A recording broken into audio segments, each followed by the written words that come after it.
Berated B-rated movies.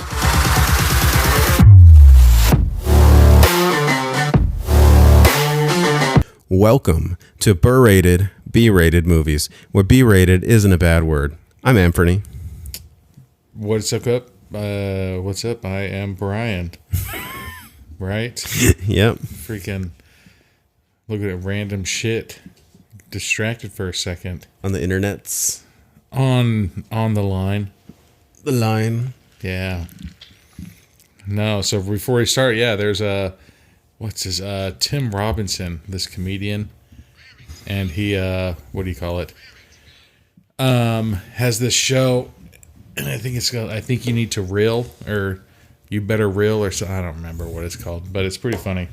It's just a bunch of skits and shit like that. Mm-hmm. And you've probably seen him on Instagram. He has a little thing. He's like, "You sure about that?" I don't think I've seen that one. Oh, you sure about that? Well, it's like anything where it's like, "You sure about that?" You know, like somebody be like, "I parked my car here," and then like, you know, it's like a no parking place or tow zone. It's like, "Are you sure about that? Are you sure about that?" Like, it's pretty funny. So the one that just saw it was him in front of like these huge like concert speakers, and it's like you know, are you sure that going to all these concerts when you're younger hasn't like fucked up your hearing? And then it's him doing the, "You sure about that?" But it's like muted out, and so you can't hear him talking. So, you know, that's pretty good. Yeah, that's why I got that little chuckle when we were doing our first one. Yeah. It's a nice touch. It was pretty funny.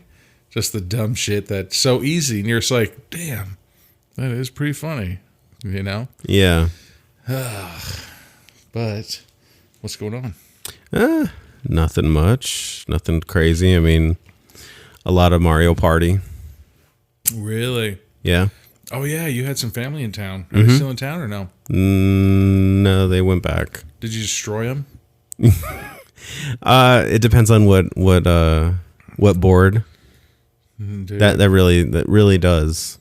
Like Woody Woods, Dude, I'm worthless.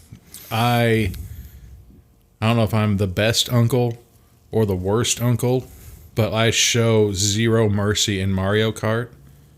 Like, no mercy. Well, yeah, I don't show any mercy at Mario Kart. Oh, dude. I go ham on Mario Kart. Like, you know, like, it's so weird, too. It's like, I'd consider myself like a top Mario Kart player. Like in the world? Like if we had I'm just like saying worldwide rankings? Okay. And then, so, let's see. When the Wii came out, Mario Kart came out. And that was the first time that I ever bought... Well, second time I ever bought a book about a game. The first one I think was, I don't remember what, Mortal Kombat for Super Nintendo or something. And so I bought that book to know all the fatalities and combos and shit like that. But anyways, we're out here in Vegas when we got the Wii, and then we got Mario Kart, and I got the book for it that had like the, you know, the shortcuts, and then, hey, if you beat this one 10 times, you get this person. If you beat this one 10 times, you get this person, stuff like that. And so I consider myself pretty good, right? And so then one night my friend came over, and we were, you know, drinking pretty heavily like we do. And I was like, dude, let's fuck up some people around the world in Mario Kart. And we put in Mario Kart, we were going around the world. Nah, man. Fucking, you got wrecked? Dude. And like, you don't even know who you're playing against. I could be playing with like against a 10-year-old kid. And they're just that much better than you. Destroying us. But like the fight, like you come over to our house and we play Mario Kart, I'll win. You know, like our friends would come over, I'll win. Tetris, I'm a fucking pro at Tetris. Like I can beat all my friends in Tetris. And then I was like, hey, I'm going to do this online. I get stomped, dude. Like not even. And like, dude, I've been playing Tetris ever since, like, what, the Nokia 5100? Yeah. You know? I was playing Tetris with the old Game Boy. Dude.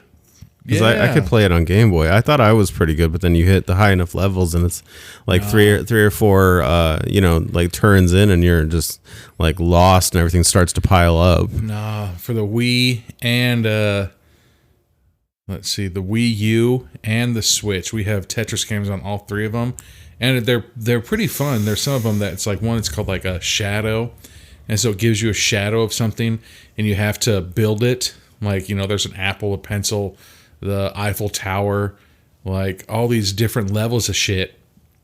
And like I'm pretty good at it. And then you can compete against people, and you can compete against a computer and everything like that. And so, yeah, man. But then you put it online, on the line. Nah, man. I fucking get stomped. And I'm like, how? I don't understand how. Whatever, man. I guess because I've seen a pair of tits in my life. Because you don't just sit there and play video games all day. Shut up, Mom. I'm trying to fucking play Tetris. I want to be the best in the world. Yeah. I want to start my shift until fucking 4. Yeah. Yeah. It's nuts, man. No, I used to play video games. It's like I used to like wait for the Assassin's Creed games to come out. And then I would just play it until I wouldn't play it to completion, but I would play it until I got through enough stuff that before it got repetitive. Yeah. And I wasn't going to sit there and go through everything. Yeah. Like we used to, so I have 3 brothers. And so those 3 brothers, obviously we have friends, and we also have nephews that are old enough to play these like Call of Duty games. And so we'd get like a good team of 6 going. Like we're all right. We'll get the kills. We'll get wins and everything like that. And it's good. But then every once in a while you hit that team where it's like 75-0, and you're just like, fuck us. Like, goddamn. The super squad. Dude. That just knows the map. Where it's like the people that literally just came back from fucking serving. Which, they're just murdering you. Now that you mention that, interestingly enough, one of the guys that I was in nursing school with, he said, like, when they were on deployment, they would just, like, when they were on downtime, they would just play Call of Duty. Yeah. And they said it made them better at going out on patrols. Yeah. So my brother's he was a medic when he was overseas, and they said that there wasn't a bunch of him for his team, his squad to do. Mm-hmm. And it's like, okay, well, we're gonna teach you how to fucking shave sheep. Okay, you're gonna go and fucking like go look for bombs in these houses. Okay, you're gonna do this. And he's like, I'm a medic. Like, I think I should be doing something better with my time than fucking shaving sheep. Yeah, I get that. Yeah, but that was one of the things we did. We did Goat Lab, where you would have to like work on a goat. Like they would do trauma stuff to a goat. So basically, like just kick a goat in their leg, and it's like, all right, there you go. No, like basically they would sedate the goat to the point that they're like, you know, like a little bit of medication away from like going into the long night. Like that. Oh, sorry. There was that doctor that was doing that. Yeah, like they would sedate it to that level, so you could do stuff to the goat, and it's not feeling pain. It's just knocked out. And so they would like break the leg, like slash an artery. God damn. Yeah. And you would have to, like, I got to, I don't think they do this anymore. I think this is like super old school, but it's a venous cut down where you literally like cut through the skin, cut through the lamina, over the muscle, and you can see the muscle in the vein, and you have to cut into the vein like ever so slightly and just like run your catheter. Damn. And like doing a PICC line? Well, basically it's like a PICC line. Like, but it's like a really down and dirty PICC line. There's not, I mean, so like we got to do that, but like, yeah, like the thing is with that, like, I think it was like a year before we started doing it. You actually got to chase down the goat and shave the goat. I know this sounds super fucked up.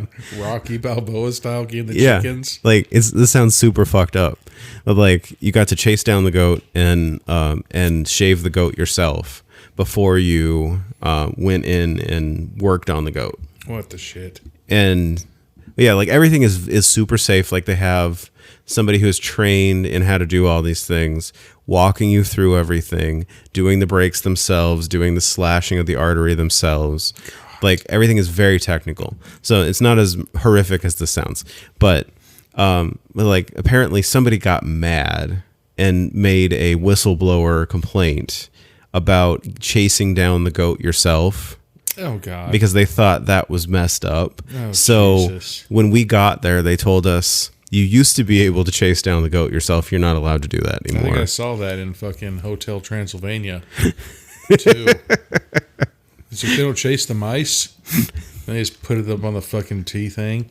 Yeah, but where was that? In fucking some foreign country, there was that doctor who would like give his patients like this medication so they go into like cardiac arrest, and he just give them barely enough of it where they start going. Then he'd like swoop in like dun dun dun dun and fucking give them CPR. That's so fucking weird. And they would fucking survive just so he could start banging all of his nurses. I've heard of like angels of death, or like, you know, like the nurses that will put somebody in a bad situation so they can save them. Yeah. Because there was that whole story. I think it was on Netflix, and I've heard of that. I've never heard of a doctor needing to do that. I mean, Like a doctor with a savior complex. I mean, okay. I mean, probably. I don't think it was a savior complex. I think he was just doing it to impress those chicks so he could. I think it sounds like them. like a savior complex to me. Nah, man. Man, he doesn't give a shit if they lived or died. He's just like, I'm just trying to get that ass. It's 100%. He doesn't have to work that hard as a doctor. But that's what. Okay, so if you went in and there's like, oh, you know, I gave that guy some ointment for his cream, or some cream ointment for like a rash he had, would that nurse be like, oh, you're so sexy? No, they probably just want to bang you because you're a doctor. Literally, the first hospital I worked at, without telling too many stories, it was basically like Grey's Anatomy. Yeah. I mean, you think, oh, it's a show and they're just like sexy people having sexy sex. No, like That's why you can't get help in the ER. This is a real fucking thing. It's like, without naming names, we had a doctor who was sleeping with one of the nurses. Carl and Karen. Sons of bitches. Yeah. Got her pregnant. There you go. And she never like explicitly said whose baby it was, because I don't think their relationship was very defined, if that's the best way to put it. Carl was just trying to get it. But everybody knew in the hospital. It's like, if you like had a pulse and you had ears and you were just both of them, like, not just one. Like slightly observant. Damn. Then you knew that like these people you know, did a thing. Like we would go to the UFC fights at whatever bar or whatever on Saturday nights, and they would show up together. Weird. Because you're off work and ain't nobody giving a fuck about anything. Yeah, but yeah, like they would just show up together. Like it was, so if you're a doctor, like you really don't have to try that hard to get chicks. I mean, that you work with, he was just trying Then again, to he was an attractive guy too. He was? Yeah. See, so they're all for it. Did I just shoot my own story in the foot? But now, no. No. It's still the same thing though, man. You could be attractive and you can have all the money like this, but when that nurse sees that dude like, get out of my way, and he does the chest compressions. What's chest compressions? 87 to 2 breaths, right? That's still that's too many compressions. Oh, 16. I mean, okay, the compressions, the compressions. If no, we gotta wait till nope. We gotta wait till Maniac Cop 2.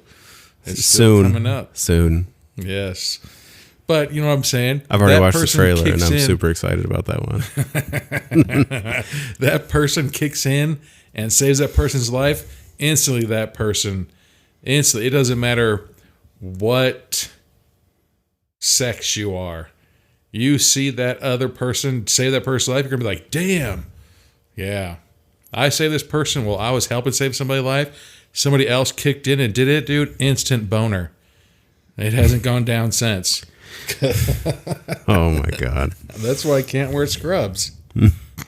Just wear loose scrubs. Yeah. Like Hammer Pants. Dude, this Too drink legit. is going down so fucking ridiculous. I guess I'm going to jump ahead and say we're drinking Captain White. Captain White But with and cherry Coke Zero. Cherry Coke. Yep. I like to point out Anthony made this one. Yep. What was that? 60? I think that was 60. 60-40, dude. It's so smooth. Look how much. I know. How much it's freaking gone. I gave you my hard pour because I didn't want it that strong. You missing out. Yeah. But, okay. So what are we watching tonight? We're watching Valentine Bluffs, the fan film sequel to My Bloody Valentine. Dude, this looks, just the trailer alone. Which we talked to the guys that made this movie, Tom Smith and Roland Keller. I think I have those names right. It's in my phone. Right. What if there's like, actually, we did Paul Bunyan. Oh, believe me, I tried to get a hold of them. Ain't nobody talking about that movie. Paul Bunyan, missing out, man. Hit us up. But yeah, no, super cool guys. We talked to them, super cool guys. Apparently they're in the fan film realm because there's a few directors I've seen that are like, they don't do, what's the way to say this? They don't do films that are not based on pre-existing IPs, more or less, like somebody else's intellectual property. They do fan films, which when we first like ran into My Bloody Valentine and realized that Valentine's Bluffs was there, it was a weird concept to me that you would do a fan film of something that exists. Yeah, but I mean, it's pretty cool. Like, we talked to them and it looked a lot, I don't know if I'm going to get in trouble, but it looked a lot better than like the original. It looked like there was a lot of the original in it, but it looked like also, that's the thing that I really enjoy is the how do I say this? The level of detail of the original is really apparent in this one. Like, it's one of those like apps where it's like, here's a picture of like your great great grandma. And like the gold bar goes across. It's like, and here's her now. It's like all colored and everything. Yeah. So it's like, yeah, it looks like it is. I don't want to say like a remake of it, but it looks like they're taking what and going their direction. Mm-hmm. It's kind of like the best way I can put it. It's like when Rob Zombie got a hold of Halloween. It's like, there's the Halloween, and there's those pieces in there. It's like, guess what? They this exist. Is fucking Labor Day. But it's like, it's like, I'm going my way now. And that's what this feels like. I love 4th of July. This is where I'm going to kill people. See? Yeah. But yeah, no, it looked nuts, dude. Yeah. The trailer for it. Yeah, it looks pretty solid. I'm very excited. This one's on YouTube. Ooh. Yeah. All right. Let's see. What else? Fuck. I guess we gotta, Lego Technics. God damn. That's all I gotta say. Any parents out there who, put their skills to the test, get some Lego Technics. I've had a couple of them, but this last one I'm working on, good God. It's like, it's 9-year-olds and up. Damn. Working on a Bugatti something. Yeah, man. Legos and shit getting nuts. Oh yeah. Like, so I've said before, like, my mom is a great fucking pianist. My younger sister, they live like very close to each other. And ever since I was a kid, like, my mom always had a baby grand piano. Every house that we had in, it had to have a baby grand piano. We were like, Mom, we need to get vaccines. She's like, I don't care. I need my baby grand piano. Like, Mom, I need a yearbook. Oh, sucks to be you. We need our baby grand piano. Yeah, baby grand piano came first. Like, oh, I need gas for the car. Oh, that sucks. I need a baby grand piano. Yeah. But and so we love like still to this day like hearing classical music played on piano like brings a tear to my eye. Like love it. Just takes you home, dude. And you can tell like when my mom was in a pissed off mood by who she had playing, either Mozart, Beethoven, Kohinski, whoever. It depending on which song she was playing, you're just like, oh, don't fucking go in there. Mom will kill you, But so how long has she lived where she's living now? I don't remember. But it took them a little bit. The baby grand piano was supposed to be put into her house before like she actually moved in. And so then they were taking their sweet ass time, and then finally she got her shit moved in. They're just like, okay, here's your piano. I can't remember if it's a baby grand or if it's a grand piano now. But my mom been playing it for I'd say at least a year, maybe. I don't know how long they've been there. And she kept saying, you know what, the keys are off, the sound is off, the keys are off, sound is off, like that. So without telling us, well, my younger sister, like, is her neighbor, she literally got rid of that one and then got like a freaking white grand piano like this week. And we're just like, all right, good thing that she, got that. And hopefully that's going to be your forever home. Yeah. But there's always every house that we had, it had the piano room. And the piano room is one of those rooms where like you're allowed to walk through it, but like you have to cover your eye like this and don't fucking look at my piano. Like that piano.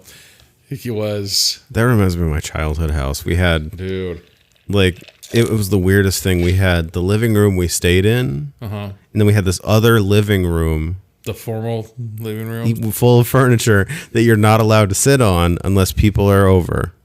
Well, I told you about that. How that rug, the Saudi Arabian rug. They're just like, don't fucking step on it, and you're just like, it's a rug.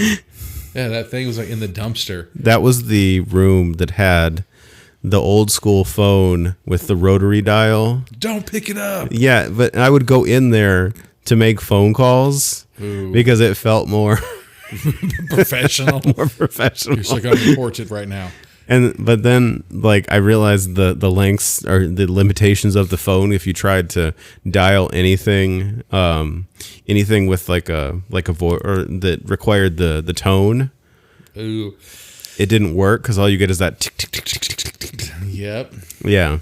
Yeah. No, man. We had the piano room that you're not allowed to. I mean, there's like you can sit in there, hang out, I guess, if you really want to. But that was my mom's room when she would be in there going ham on that piano. And it's so funny because we always had dogs too. And you how loud pianos are. Those dogs would be like dun dun dun dun and sleep right underneath it. And you're just like, how the fuck you sleeping? Like, what the hell? Yeah. Yeah, man. They were like, yeah. But anyways. All right. Oh yeah, that was it. Fucking, I tried to get my mom like a grand piano Lego set. Yeah. Fuck that, dude. How many pieces? Hundreds of dollars. Oh, that's one of those adult Lego sets. Because I was thinking about those. I don't think, dude. And they're like 4,000 pieces. I did a 600 piece, and that was it was the knockoff version of Lego City. And it was like the bank, a helicopter, and a race car. And that took me 2 days. Yeah, this Technics shit.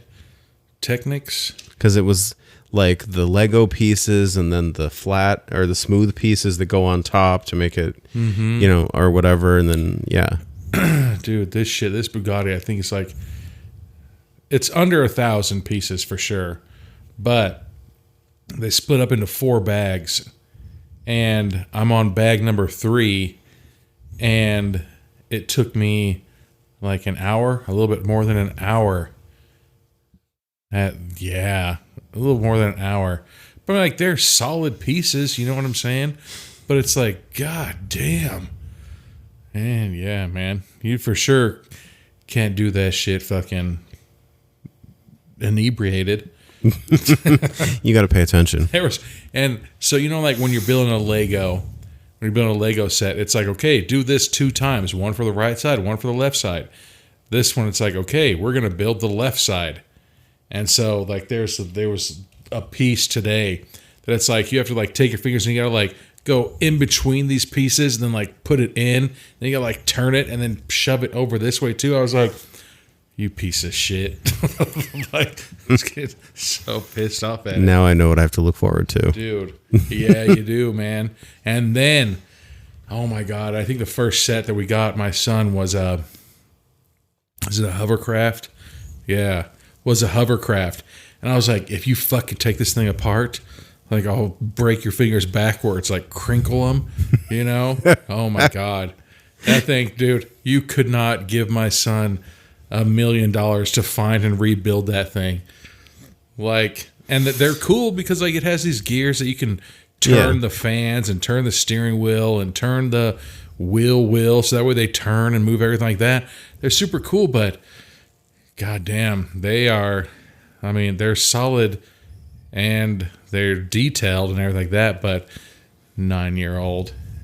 Yeah. Well, you know that sound. We need to come up with something. Well, you know what that sound means, or something funny like that. All right. Well, we'll be back with the beginning of Valentine Bluffs.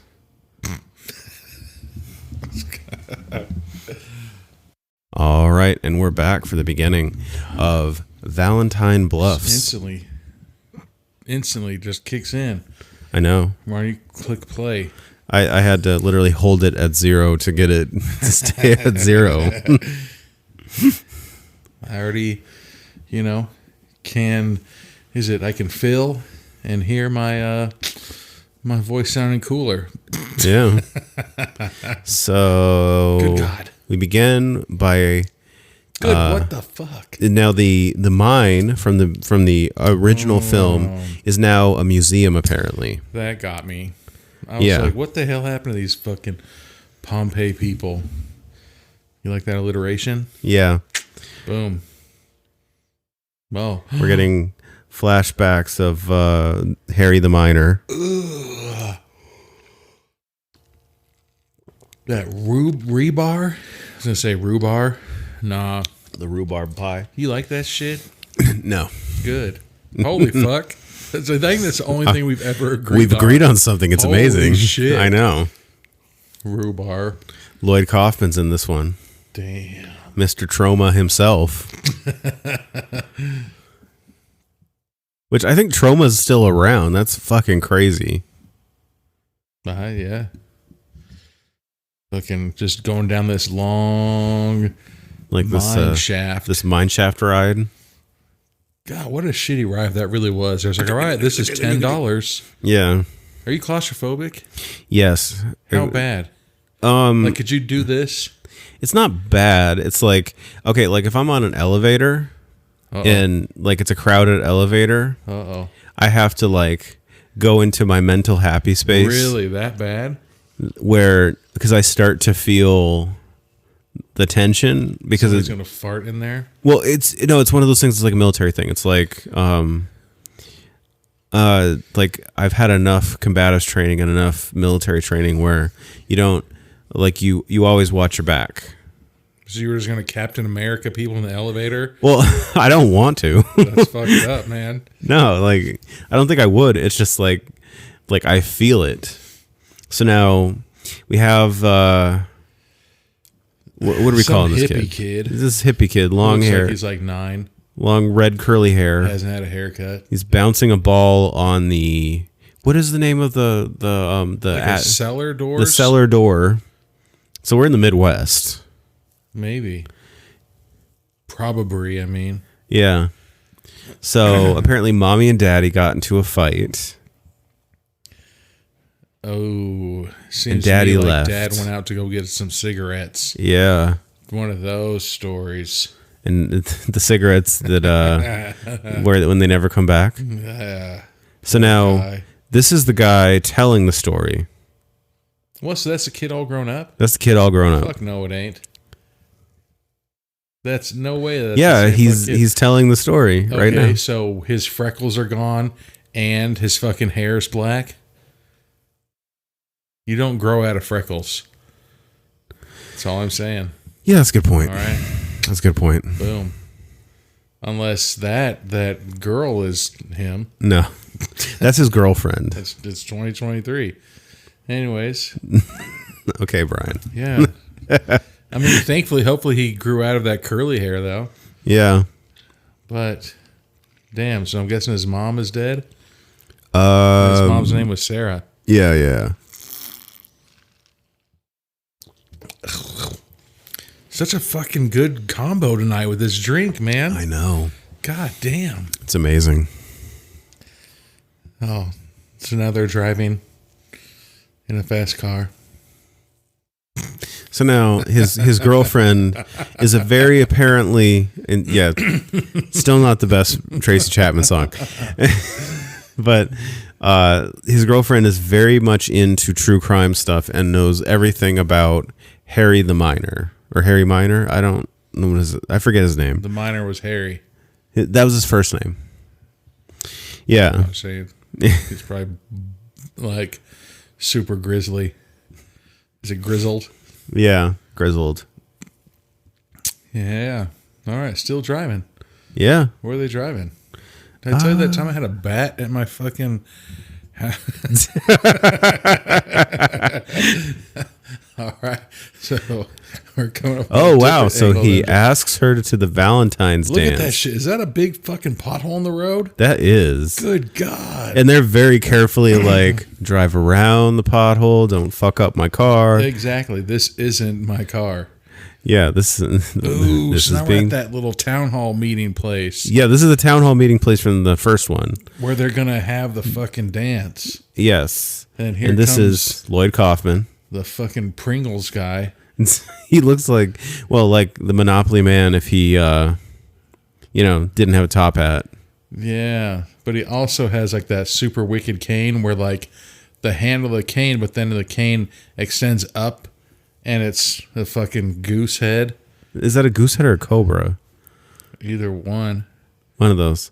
Boiled goose. There's no way that's a cobra head, dude. It's too thin. It's a goose, yeah. Maybe a python. So head. now, yeah, so he's basically telling them we're reopening. I think that's Roland right there. I think. Yeah, that's Roland. Is one of the guys that the mayor is talking to. Yeah, so they want to have the Valentine's dance, basically, is what he's saying. They're reopening the town. They're opening his museum or whatever, right? You know what? I need to put that in one of our tips to survive is don't do shit on the anniversaries of shit that happened. Do it the next day. Or like a year. You know, like it always like, this was the 10th anniversary. This is the 20th anniversary. This is the 40th anniversary. Maybe on like the 13th or like the 16th anniversary of it. Yeah. You know? Like, yeah. So there's like, this is the 40th anniversary of whatever the fuck the killing guy did. Yeah, okay. Don't do it on the 40th, man. Yeah, like, exactly. It's like a milestone. You know what I'm saying? Yeah. Nobody's like, oh, fuck, Anthony, you fucking turned, 26? Fucking good job, bro. No. It's like, God damn it. Don't do shit. I love this mayor. He is literally telling everybody to just fucking go with it. It's like, we're gonna do this. This is how it's gonna happen. I don't care all the warnings you're trying to give me right now. Nope. Why would you? You got a town to run. All right. His glasses are way too fucking. His glasses got a turquoise. Yeah, he's got turquoise frames, and then is that a chicken head? That's a chicken head. Chicken, walk. That was his cane. Yeah, you could fuck somebody up with that cane. He probably could. He's just probably just going out and trying to hit up all those chicken heads, just fucking gobbling up. It's a rooster head, and he's going that way. See? I mean, it would fit his personality. It would have fit those glasses. Yeah. Damn, another road trip. So now we're listening to a radio show that's talking about it. About the Valentine's Day massacre. Hey, y'all fucking nerds! Remember 40 years ago when everyone was brutally murdered? Well, guess what? Forget about that. It's Come to the happening dance tonight. Again. Tonight, motherfucker. Get your fucking dance clothes on. Saturday. What the fuck? Now we got some Jay and Silent Bob wannabes. Yeah, that is very Jay and Silent Bob-ish. Hanging outside the fucking... If they had no fashion sense. Whoa. And now we're at the bar. And there's a girl who has a very low-cut top on. Yeah. I love how like, the local bar...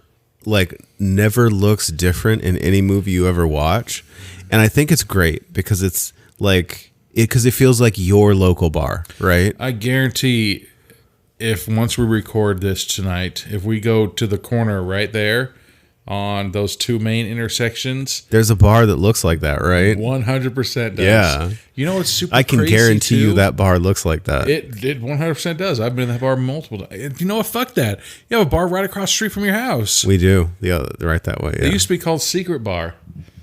Yeah. But that bar over there, apparently it has like one of the best pizza places in Vegas. Wow. You wouldn't think that. But I love how like they've kind of like captured the snapshot of what a local bar looks like and feels like. But we have the boyfriend and the girlfriend there, and he's just almost burped into the microphone. He done it. Sullenly is just drinking his shot. You think his mom died 40 years ago? I think she was alive then. So these kids are outside the bar, and they want the guy to buy, or the guy walking by to buy him some beer. Can you help get your drink on? In the trucker hat. Oh, they're trying to get 240s. 240s. Did you ever do that? No, when I don't think no. Hang out in front of a gas station? I didn't have a drink until I was like 23. Like, I didn't drink until I fucking met you, Brian. No, I didn't. I had never had a drink till I was 23. Oh. To be absolutely honest, so no, I didn't think about it. Like, it wasn't something that crossed my mind. Oh, all right. Never mind then. No, go ahead. No, man. No, we never did. We never hung out in front of like a gas station, asked people to buy us shit. Just somehow we always had it. Motherfuck. Right? Motherfuck. Noich. Smoking weed. Yeah. 8th grade. Who smokes the joints? We smoke the joints. I think I probably butchered half that song, but... Ooh, so now we're just at the bar? That's one of those Jay and Silent Bob songs in front of the Quick Stop. What is it? Are they on 4 now? Clerks 4 or just 3? 3, and I still haven't finished it. Yeah. Started it. So we're still at the bar. Ooh. Yeah. Oh, this is the trucker hat guy that butt drugs. Damn. He promised to buy them the 240s, and he's saying he's not going to buy it for him. He just took their money. I did that once. And they're going to call him an asshole. I did that. These people were trying to scam me and be like, "Hey, can you give us some gas money? Give us some gas money." You know? And I was like, "How much money you got?" They was like, "This much." I took the money and I went in and bought me a Gatorade. And I fucking filled my car up and left. Yeah. Yep. So now we're watching TV and it's a commercial. What the fuck kind of commercial? It has Jason, Michael Myers. For Roseblood. That's the Peter Anthony fan film that is a sequel to Friday the 13th Part 7. So is this a commercial that just has the mayor in it with his fucking crazy ass bow tie? It's like, come out to the 40th anniversary of people getting murked. Yeah, basically. Get your twerk on, not your murked on. Yeah. And you see the miner, some dude dressed in a miner mask. Yeah, he's like, fuck this guy. Harry's Bloody Valentine. He won't murder you, probably. I can't promise anything. Yeah. You do you, and I'll do me. I do like that dude's hat, though. I love butt drugs. Yeah, that is a good hat. You know, like, I mean, I could tell you something after this, so we don't have our listeners being like, "Oh, butt drugs. Hold on." So now, yeah, and the boyfriend, the son, we'll call him the son. He's just sitting there, just sullenly drinking his double shots. That's a big ass glass for a shot. It's a double. That's a double. It's on the rocks. He's chugging doubles. I can't do that. No way. No, we used to go to the casino. We would do that. We'd be like, "Hey, can we get hold on. Listen to this DJ." Okay. That's so fucking funny.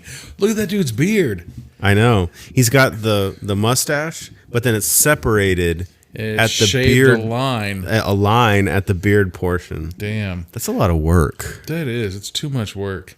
So, yeah, we'd go to the casino. You'd have to order like a double shot of like Captain on the rocks, and they'd bring you like a big ass cup full of Captain. Or so I think that's the only thing that I could have drank straight. But I still asked for like a cherry in it, so that we would at least absorb some of, give some kind of flavor. Yeah. Damn. Wow, it's a really severe line too. Like it goes all the way down to the mouth. Yeah. It's like he tried to shave a Yosemite mustache into his beard. I mean, he successfully did it. Don't get me wrong. I say, I probably did like a. If that dude, that's a foghorn leghorn. Sorry. Yeah, if that dude rolled up with fucking, trying to steal a baby from Nicolas Cage all those years ago. Oh, that's right. Yeah. Dude, last time you saw that movie? I do drive angry. Mm-hmm. Is that the movie I'm thinking of? What is it called? Or is it Raising Arizona? Raising Arizona. Okay, wrong movie then. I was what thinking, were you thinking? Fucking Drive Angry. Oh, I thought you were thinking of fucking Con Air. No, not that movie. With his hair blowing in the wind. Yeah. So now we're getting the retelling of the story of Harry and what's happened since that he's in a locked in mental institute at this point. How fucking old is he? I guess what? You could fucking start working the mines when you were 12? Harry was... So he's probably only 52 years old. Never mind. He was like 20-ish, maybe 30. So he's got to be like 70. Unless when you fucking worked in the mine when you were 12 years old. You ever seen Mike Tyson when he was 13? God damn. I saw this thing yesterday. He was like 13. He was fighting fucking like 28-year-old men. Jeez. Yeah. What the fuck? Nope. Oh, Axel Palmer. That's right. Axel Palmer was the one that got away, right?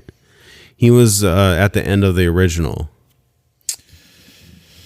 His body was on the other side, and he ran away when they were trying to take care of the survivors. Yeah, okay. I'm gonna take your word for it. Yeah, that's what I remember that. Right now. Yeah. I'm just too mesmerized by this dude's fucking beard mustache combo. Miners do it deeper. Damn, what a good fucking bumper sticker. I know. Miners do it deeper. Dude, are they still just fucking... We're still here just at this bar. Are they just trying to convince people to come to the fucking thing tonight? Yeah. He survived the mine collapse.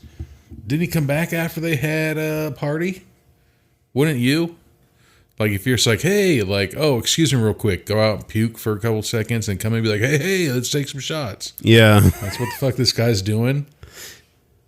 Yeah, the mine collapsed on me, but I'm right here. Let's fucking get this party started. So he was the other guy there when the mine collapsed. All right. It's one of those, like, what do you call it? Oh, and then he was like, oh, and I heard she went batshit crazy talking about his mom. That's fucked up. So he punched that dude in the mouth. I mean, sometimes you should. Yeah. But I like how now the kids are outside of the bar and be like, hey, asshole, where's our money? You said you were going to get us 240s. So that's when you confront him. So you asked me to do an illegal thing, and I did a slightly more messed up thing to you. Yeah, he shouldn't buy a Gatorade. He could have got a Gatorade and just stay hydrated. You know? Yeah. It wasn't even him. He's still in the bar, though. See? Those two kids, they didn't even know who they gave their money to. So it's just the I love butt drugs and... So I love butt drugs is hitting on the waitress. Ooh. And he gets slapped. He said something about sex and pizza. Oh, there's that pickup line. So to me, that feels like they have a pre-existing relationship. Like there's something there. But it's like they don't really like make it public. Nah. And he's saying it in front of people. Oh, yep. There's that girl with that low cut shirt again, and there's that dude with the Nightmare Toys shirt. Oh, that's pretty cool. Nightmare Toys, that's a Vegas thing. Mm-hmm. Ew, so the low cut shirt's going over to the butt drugs guy. Oh wow, so she's gonna go with the butt drugs guy. Wow, he's she's gonna ask if he's... I'm gonna teach her some new tricks. This is what he said. I like his confidence. He does. I mean, he's letting everybody know about that butt drug shirt. So, we're at a police station. Yeah, and they have all the Happy Valentine's Day stuff up, and the son and his girlfriend are there. Look how pissed that is. There's no way that's a police station. And they're here to HOA. That does HOA look like, office. That does look like an HOA office. That desk is too nice to be at a police station. Look at that shirt. That's a janitorial service. Everybody's wearing that. They're talking to the chief right now. Are you serious? Yeah, that's the police chief. Where's his badge? Where's anything like that? On his shoulder, that one. He's got the badge on his shoulder. I just ironed this morning. This is a brand new shirt. You just can't buy these patches anywhere. He's like, you respect me. Oh, you respect that I need to find him? They need to find TJ. TJ was Lavin? Axel's, not TJ Lavin from the challenge. No, He's doing a challenge over fucking Africa right now. Yeah. No, TJ was Axel's friend, the one that survived, and then Axel ran off. Axel Palmer, The one that got away. yeah, yeah. So he wants to talk to TJ, and basically the chief is telling him, "You can't. I'm not going to tell you where he is." He's in witness protection? Yeah. Ugh. Sheriff, do you think you can help him find his father? He left 40 years ago looking for some cigarettes. And we got some deep, intense stare. What if he's like... I like the look on her face that she's got this disgusted. weird, intense stare, and she's just like, "What the fuck are you looking at?" Ew, did you see that? There was a reflection behind him of the mask. I didn't see it. Yeah. And she's like, hello. Good for her. Like, like when you watch a soap opera, it's like, Anthony, I have something to tell you. And then it's like, dun-dun. And it like turns away. I'd be like, what? Like, What just fucking say it. Exactly. What do you got to tell me? It doesn't have to Hold be on. so Let me dramatic. see if somebody knocks on my doorbell or rings it real quick. Wow. So he like straight up like grabs the son by the collar of his jacket and pulls him out of his office. How'd the light turn off back there? And tells him he's got to leave. I know. Maybe he turned off the light and lamp. You got to conserve energy. That is very conservative. Thank you. I appreciate that. It was super weird.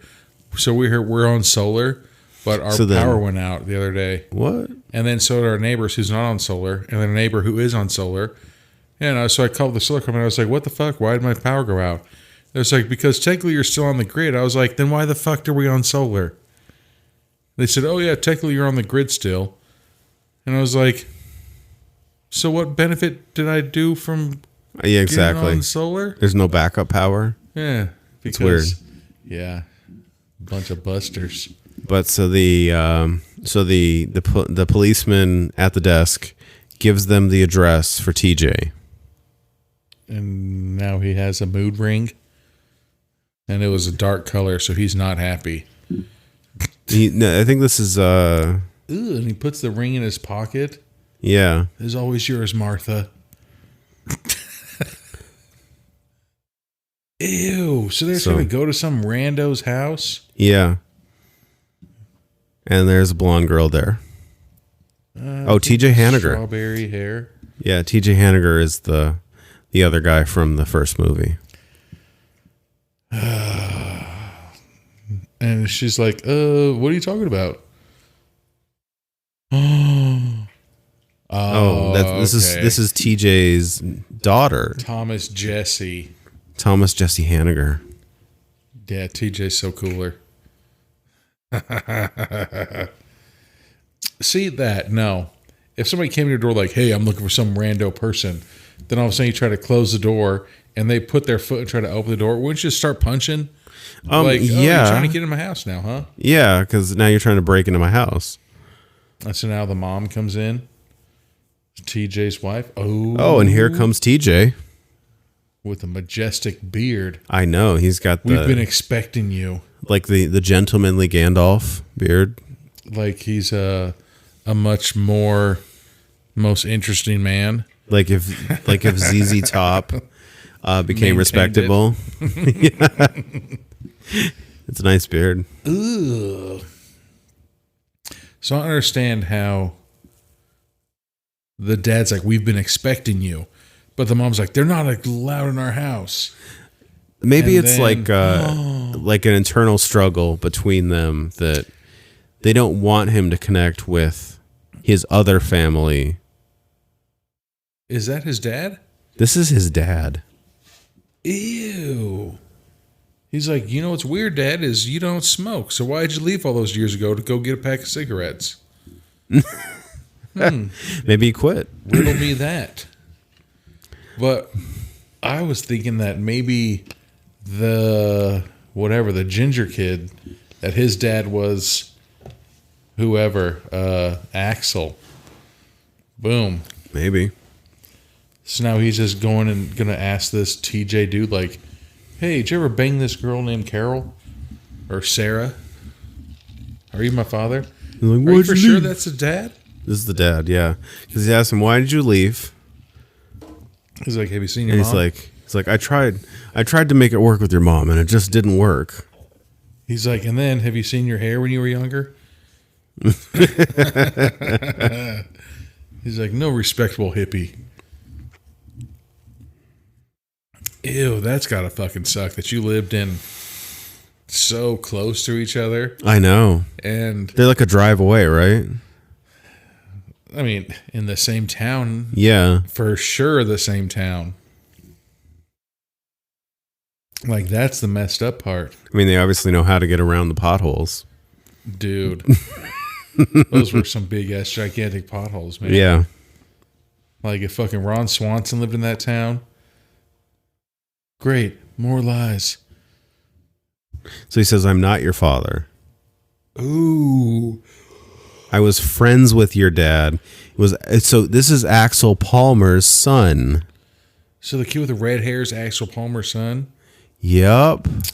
Gross. So that was the flashback we were seeing. That's a nice little twist. See? That, like, I kind of, we talked to Sylvia Kamener, and now, like, you walk into scenes and you think you know what's about to happen, and you get something different. And that's fucked up. I like that. I come in thinking a thing and I don't get the thing I want. That's fucked up that he, what do you call it? Was thinking his dad was just a piece of shit that left him for cigarettes. Yeah. But it just turns out that your dad is a piece of shit who murders everybody. Your dad is a piece of shit murderer. So maybe you don't feel so bad anymore. Yeah. What's the worst of the two? Yeah. Dude, his therapist is going to be so fucking loaded by the end of this year. I know. He's going to be like, okay. You know how many billable hours he's going to get? Jeez. From our last talk, remember when I said that I found my dad's address? Yeah. It turns out that it wasn't him. And that it was actually fucking the murderer that had been killing everybody. But let's try to look at the bright side on that. At least you got some more information. You got, but they're like, yeah, the bright side. When you close one door, another one opens. So murder. So now you know that guy who was a piece of shit your whole life isn't your dad.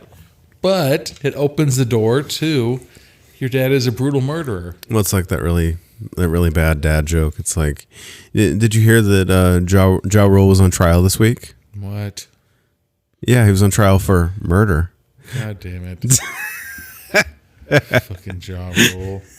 I don't know how he switched his style up so bad. We get a little like throwback to the original where like this one of the characters we saw earlier, blonde girl, she's in the kitchen and she's got the large steel pot with the top boiling potatoes in because remember they were boiling hot dogs in the first one. Gross.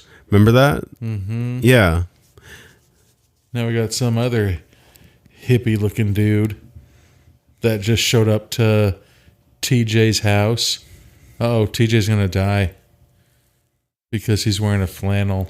And his daughter, this is his daughter's boyfriend. That and daughter he tells could them, do so much better. I know she can. Damn it. It's weird that we even talk like that.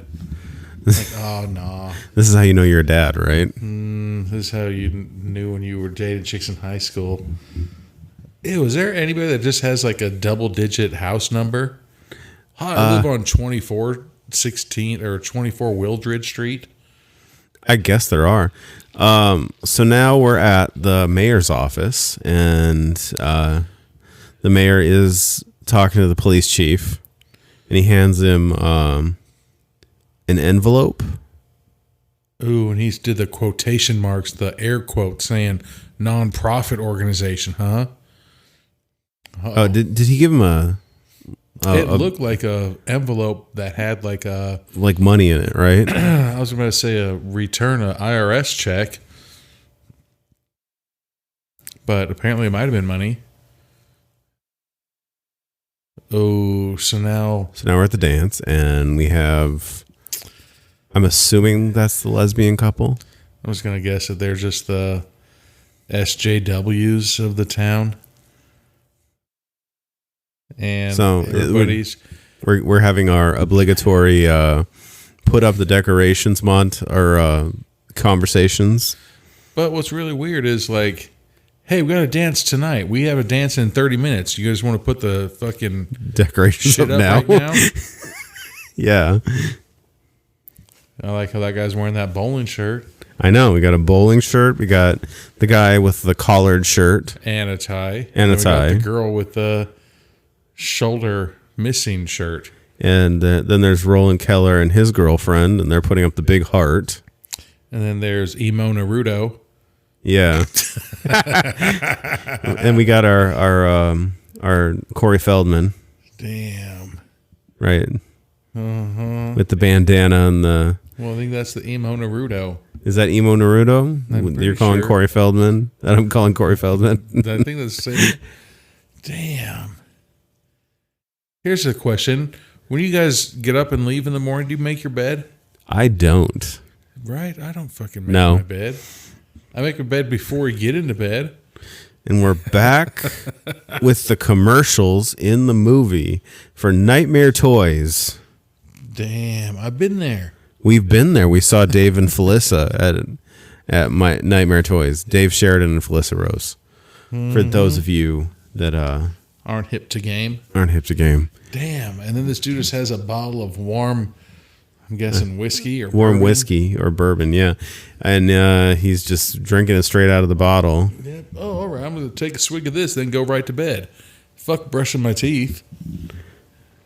Ew, that is. Look, they're really there. That's Nightmare Toys. That's fucking awesome. We stood in that aisle waiting to talk to them. That aisle is where we fucking would have purchased that shit if it didn't take, I think that was the aisle we were with Personal Space Guy. Hell yeah, it was. The dude that kept touching you. So fucked up. Well, like, I've never met this man before in my life, and he kept touching me, yeah. It was very weird. Oh, and his girlfriend comes in and just straddles him and is starting to go at it. And she's like, I don't want to watch cartoon commercials anymore. And he's just not into this. Whoa, no, maybe he is. Well, he was watching commercial, man. But then his girlfriend like snapped his head over, like, pay the fuck attention to me. Shoes on the bed. Falls asleep. Ew, he did. Yep. He took that swig of bourbon, though. Maybe he had a lot of bourbon before he had that swig of bourbon. I mean, is she just rolling over? She's still going to sleep with her shoes on, huh? Yeah, just sleep with your shoes on. Okay. All right. I mean, like if they were those weird like Fila rock climbing shoes where they had individual toes, maybe then it'd be a little bit more acceptable. But no, they're not. The toe shoes. Yeah, no. So she's grabbing somebody's phone. I think it's his phone. And she's kissing him like, I'm leaving. I'm going to leave now. I'm going to go find fucking somebody to deliver food. So now we're back at the dance. Yeah, we're at the dance. Yeah. I've never been to a dance where it just looks like it's fucking hell. I know. So a guy picks a girl up while this looks dancing. like Sam Smith is about to perform at the Grammys right now. That's how red it is. God. This looks like fucking the red light district in fucking Shanghai. It does. But everybody's being very proper. Like there's that one guy. There's room between them. They're leaving room for the Lord. Nope. Whenever we do go to those steak dances, this dude's come out of the bathroom and sniffed his finger. Yeah. That's what I do when I come out of the bathroom. I don't know if that was supposed to be a fucking cocaine sniff or if he shoved his finger up his ass and then sniffed it. But either or, not acceptable at a Valentine's dance. So Roland Keller's character, Take Roland first, like he was, he gets finger wagged on his beer drinking. Like, don't get too drunk too quick. We still have a lot of dance left. I like how this is like a junior high dance. Yeah, you know, there's just a bunch of like random single people and then a couple couples, and this feels a lot like an un-Valentine's Day like this kind of dance. Like Michael Scott put this dance together. Yeah, like a Lonely Hearts dance. Mm-hmm. Oh, so I'm assuming we're get bucked with a fucking nail gun. Yeah, I'm assuming where are we? There's chairs, so is that somewhere in the building? Yep. Okay. Yep, shot right in the forehead with a damn dude gun. Cranial vault. Bye, bitch. So Roland offers his jacket to his girlfriend. Girlfriend seems pretty tall, and he's pissed off about the museum. Well, she's either tall or he's slouching. No, I was saying she just looks tall in general. Yeah, she's probably tall. It's a psycho museum, he says. Yeah, well, I'd be pissed off too if you're going to create a museum based on a bunch of people that died just to make some money. Oh, got to capitalize on everything. I was actually talking about this. No, we'll talk about it after. Yeah, everybody's out there trying somehow to get money. Well, yeah. There's all those new scams. There's all those new everything, you know. And one of those kids that was trying to bum beer pops out from the behind the building. He's following Roland and his girlfriend into a basement. I hope they murder him. Well, yeah, if you're trying to get down and get busy and some 13-year-old kid is trying to peep your girlfriend. Seems pretty crazy. I mean, I'd beat your ass. Yeah. I think you have every right to. Hey, what are you guys doing down here? You want to buy me some beer? Like, bitch, what the hell? You know, Felicia from Friday, get the fuck out of here. Yeah. There wouldn't be something Myers Museum. It's literally a paper on the door. So this place isn't open yet. No, but they did decorate it though. So this is the girlfriend of the murderer's Axel, son. Of the murderer's son, Axel's son. Look, all she has to do is just pop the latch like that. Just pop the latch. There's no lock on there. Ooh, it was so close. Literally, all she has to do is pull it. Pop the latch and then pull it. Maybe she's doing that thing like... Uh-oh. Oh, and she goes back to the car and gets stabbed in the gut. And it's cold outside. By a close-up of her by the miner. Stabbed right in the stomach. You see nipples. God, and her eyeballs are just right in that light, man. If that was an LED flashlight, Man, she's never he going to is see again. going to town. He's just the same wound, too. He stabbed the same wound multiple times. That thing is Damn, fucked. and then he Now pulled his hand back and then stabbed and he's her again. twisting. No, he just pulled out her heart. Oh, Jesus. Yeah, he did. Damn, off of one stab. Yeah. Stabbed and then fucking Shoryukened right into her chest and pulled her heart out. Wow. He ain't Shang Tsung. He doesn't know how to do that. Your soul is mine. And then he fucking leaves. Hadouken. Farts and turns around. And now we're... Oh, they're in... So, Roland and his girlfriend are in the mine? nothing sexier than a creepy mine to... Like, I think he's trying to go again. Like, I think he's, that method of, oh, hey, babe, we ran out of gas. And then fucking Thriller music video comes on. You try to scream. Yeah. The scare tactics to get the pants off. I don't know how much that works. I don't think that works. See, there's multiple ways to try to get the pants off. Scare tactics, which might work. Or... You could just go to a scary movie and be really comforting. But you can't bang right... I mean, legally, you shouldn't bang in the movie theater. If you can create the energy, keep the energy, and have it build to, but something then else. There's that doctor who was like, I'll save him. And then the pants come off because of the superhero. And then he's like, hey, there's a... I love that that's your closet. theory. See? So much easier. Right then and there at a hospital. Or... Oh. Well, that's what the resident sleeping quarters are for. Oh, god damn. Wow. Somebody else opens up a door. Oh, they're in the creepy museum. Yeah, they're in the museum. And then the miner. So they really did. There. Like, this is the mine. Like they really. Valentine's Bluff. Did this place to the nines. The little town with a big heart. And also a big murderer. Yeah. So it looks like they're building it and they're going to open this place.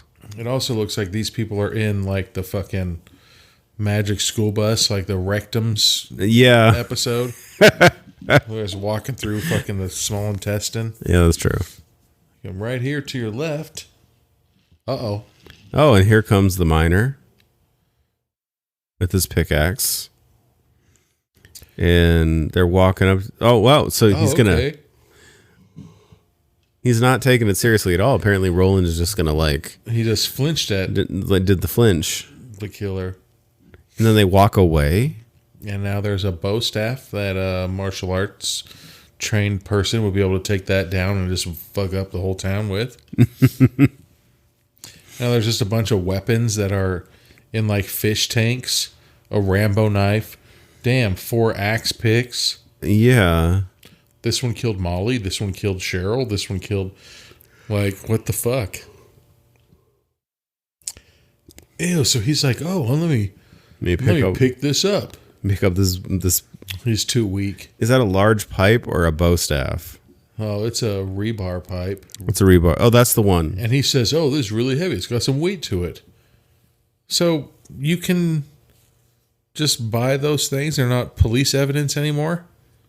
Well, it's been 40 years, so I'm assuming that... That what the police are like, hey, everybody, fucking we're having a sell on all of our mass murderers. Oh, yeah. Weapons. Come and get them while they're hot. Oh, we got the girl from the beginning, the one that got stabbed in the mouth. Ooh. Remember her? Oh, did she get stabbed in the heart, though? There was a scene where somebody got stabbed in the mouth. Yeah, I forget which one that was. Pickaxe, wasn't the beginning. The girl in the beginning got stabbed in the heart tattoo that was on her heart. Oh, yeah. But then this one's just having a bunch of blood pour out of her mouth. Yeah. What if there's like, that's fruit punch? That's fucking... It's high C. Mm-hmm. You like fruit punch? So now we're in the changing room. The locker room. Because with all the locker room names on the lockers. But they're on like duct tape, so that when it's like, you're fired, Carl. They can just take it and rip it. See? Oh, and his girlfriend is starting to feel it and wants to get down in the locker room. Nothing turns me on more than a musty locker room with duct tape names. See, nah, I don't really know if I agree with 100% this method. If your girl's wearing a dress, won't you just lift the dress up instead of take the dress off? You know yeah. And then look, they're trying to do with something, but they here comes got a bed and a sheet. Here comes the miner. Damn. Rebarb. Through the spine of the boyfriend. And is getting her. Keep shoving it in. That's what she said. And it went through the boyfriend into the girl. Damn. That miner's buff, dude. That looks like a drill bit. It does. That's a drill bit.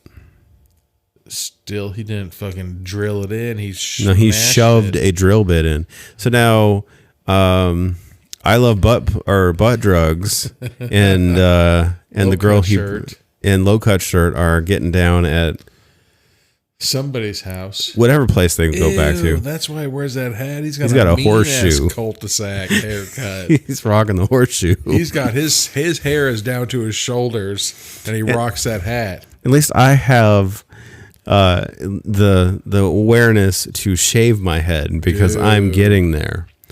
But you thought that he was like a trucker that had just long hair. No, he just doesn't have any hair up top and long hair on the sides. At least he just adorned his horseshoe with the I Love Butt Drugs hat. That is good. It's a smart call. So we get to see these. We get a shot of the miner walking on the railroads, and we're back to I'm guessing it's low cut her shirt. house. And I think it's her house. That looks way too decorated to be his house. You see how she's wearing that dress and she's just going up. See? Ooh. Oh, hold on. Maybe she's getting ready to take it off. It's just like a sexy fire scene, like indoor fire. Yeah. You know what song that is. What the fuck? And now it looks like it's the guy from not My Name is Earl. He looks like young Judah Friedlander from 30 Rock. He looks like the neighbor from fucking Office Space. Oh yeah. Hey Peter, the breast exams are on channel 3. He's like, what would you do with $1 million? You know, Lawrence, you don't have to yell through the wall at me. You could just come over. It's so funny when he's like, what'd you do with $1 million? Well, I guess I'd have a threesome. Well, okay, so if somebody at work told you it sounds like you have a case of the Mondays, what would you do? It's like, I think I'd beat their ass. Such a fucked up thing. Oh, Sounds is he like trying to look for a bathroom? Yeah. All right. Well, so wow, he's bathroom. All right, let's get a refill. All right, we'll be back with more of Valentine Bluffs. All right, and we're back with with more of Valentine Bluffs. I faked myself out. We're starting back at 46 minutes and 28 seconds. You know, like how this guy. Okay, I've never had. Well, I don't like going to the bathroom in the dark. Exactly. Oh, ew! Is she running just a sexy bath for them?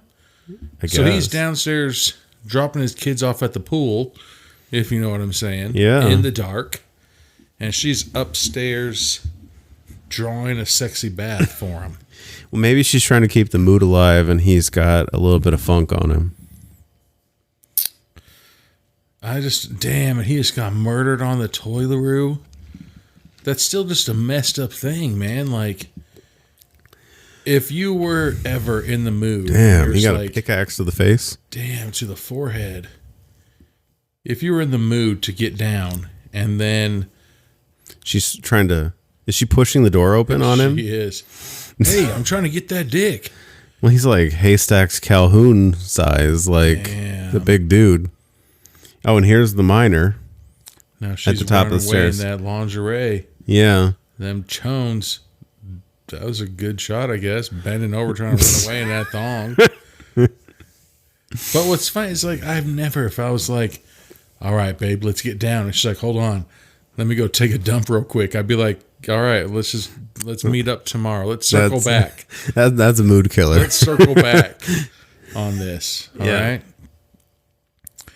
Same thing. If a girl was ever like, hey, let's hook up, I'd be like, all right, hold on. I fucking had Taco Bell for lunch. Oh, she did slick out. And she tried to sneak out. Yeah. And that dead body on the toilet still just keeps getting fucking manhandled by the door. Wow. And so she stops right in front of like grandma's wallpaper. Yeah, there you go. And gets choked out. She's being choked. That's a long... Oh, this is the wallpaper in the bathroom. Uh-oh. And he's going to put her in the sexy bathtub that she just filled. First off, that's way too high for a fucking bathtub. Yeah. When both of you get in there, that shit's going to overflow. But it has to be at an accessible level. So exactly. For people that don't have scoliosis trying to murder somebody, right? What a fucked... And then her glasses sunk to the bottom of the bathtub, and then it just shows her dead body. That hurts me on such a deep level because I have glasses. And that's what would happen to my glasses if swirly. I got murdered. Is it a swirly if you die in a bathtub? Ew. So now we're back at this one girl who has half her shoulder showing in her shirt. And she's wearing flannel. Uh-oh. But I like how and she runs into the miner. So we're literally a scene next, and the miner's here? It's probably the same house. Maybe. She wants brothel. She wants sexy time with the miner. Ooh. And touching him all over. Damn. She gets pickaxe right to the eyeball. Yeah. Oh, wait. What? It looked like it was, but he's probably stabbed her. Oh, he put it in the wall? He put it in the wall. He did. That was a fake out. That's a nice little fake out, yeah. That was. Uh-oh. Now he just flipped her 180 like he's going to hit it from the back. And then starting to position her mouth towards the end of the pick. There you go. Fillet the pick. Yeah. Damn. Nope. Yeah. It's like in her mouth. Damn. I mean, it's probably hit her medulla oblongata. That's why she's so angry. She's not an alligator. Colonel Sanders. So he fucking rotated the pickaxe in her mouth fucking 90 degrees. That's some fucked up ass mouth. Even if you were like still alive after this, that's a hell of a plastic surgery. But she's dead. Yeah, dude. Look at that fucking... That makeup is fucking nuts. This is on point. It's like it's stuck in her. He's like dragging her by the pickaxe almost at like mouth. 180, dude, with that pickaxe. Yeah, he's just dragging her now. Damn, that's fucked. Either that or she fucking had them DSLs and the pickaxe is stuck in it. Damn. He's all pissed. Like, dude, get a new pickaxe, man. Like, give me my pickaxe back. Give my brother's ball back. So now the TJ's daughter. We're at TJ Hughley's. So TJ's daughter and the boyfriend go to this bed with like a red drape on it. Oh, and this is her surprise for him. This is a very different relationship than I would be used to. See, I'd be like, she's doing like the sexy surprises for him. She probably didn't buy him anything for Valentine's. So she's like, let me get some chocolates and dress up a room and then just give him me. Yeah. I mean, that's really all guys fucking need. Yeah, okay. So she knocked out Valentine's Day. Yeah. She wins. Boom. Okay. Now she's wearing something underneath that. Fair point. She's wearing. Yeah, she's got some lingerie on. That lingerie isn't very cool though. This is like 80s lingerie, right? This is like a bathing suit lingerie. Or like 90s like silk stockings on USA. Yeah, like this looks like seriously it's like a one-piece bathing suit, but it's like floral and black. Just waiting for the shitty jazz music to start playing. Yeah. I'm just waiting for Her be like, no, this is when we go swimming tomorrow. Yeah. Oh, he's gonna take pictures of me. I'm gonna put this shit on Insta. Of me. That's one piece lingerie. Yeah. It's like a turtleneck lingerie. Yeah. Like, oh, that really gets my fucking turtleneck and chain. Mm-hmm. Turtleneck and chain. So now she's like, oh, let me help you take your belt off. Oh, and he's gonna. Wow, so they're going at it. He puts the camera down gently because that's not his camera. Right. You notice those the parts in movies where it's like this isn't my car, this isn't my camera, and it's like the lightest crash you've ever seen, kind of thing. Yeah. So there's a strobe light in the room for a little bit. Yeah. Many flashes you want. Gosh. So it's flashing when they're trying to get into the sex scene. But I like to point out that's easily like what, a twin size bed. So he's freaking out, but then at the same time he's rushing to like finish having sex before he gets murdered. I would do the same thing. Oh, and he finished. Good job. I don't know, man. That was the really fastest 2 minutes of my life. I've never banged it out under this fucking strobe light, man. That's disorienting. So now the strobe light's back on. Right? But what if he has fucking epilepsy, and then when he's seizing, see that movement right there? He's like, and then she's doing that. Yeah. See? Boom. And here comes the miner, and he gets the boyfriend. Right in the neck. Yeah, damn. And now TJ's daughter gets hit in the finger. Fuck, did she just rip her finger off? She did. She ripped her finger out of the... Wow, and so the miner's like throwing like camera strobe lights. Why is there a fucking photo scene set up for it to go? See, no, women, you're doing too much. All fucking you need to get your man for Valentine's Day, anniversary, Christmas, birthday. You know, wake up. You know, get it. Wow, so bed. He like choked her out on the couch and is now going to slash her neck. Now we're back with TJ. It might have slashed her neck. That was actually like a pretty good, that was a really good transition right there, which was like from the daughter to the father. So you get like a familial connection, but he just feels unsettled right now. Yeah, his daughter's out getting banged by some fucking hippie. He doesn't know his daughter's dead.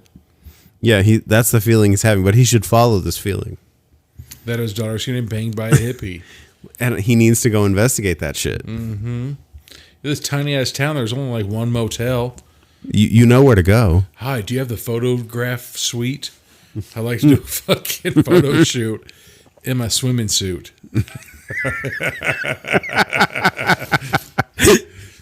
Uh-oh. So now what the fuck? So now the son of the brutal murderer. So Axel's son is... I like to point out, too, that... Hammer Slammer. Oh, hold on. DJ Lego. Oh, all right.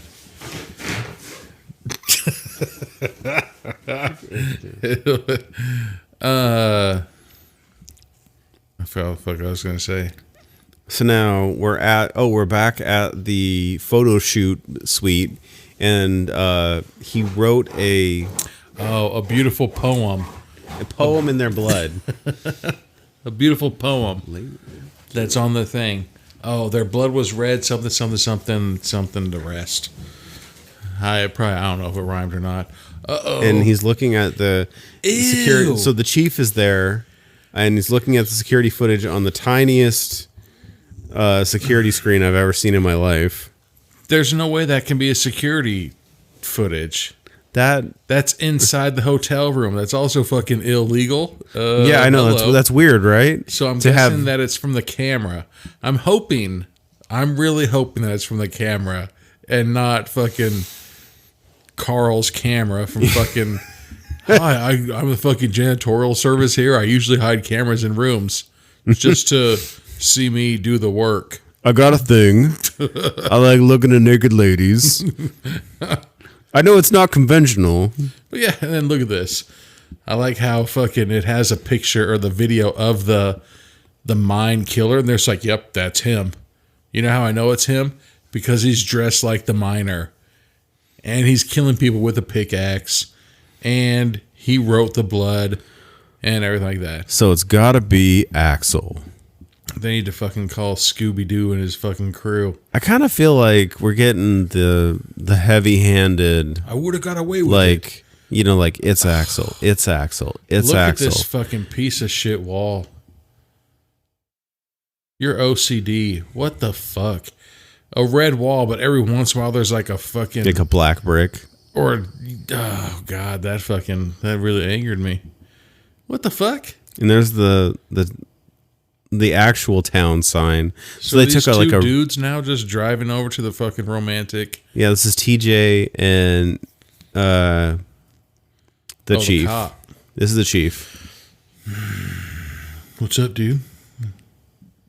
Want to go to this fucking... What's that swan ride through the love thing?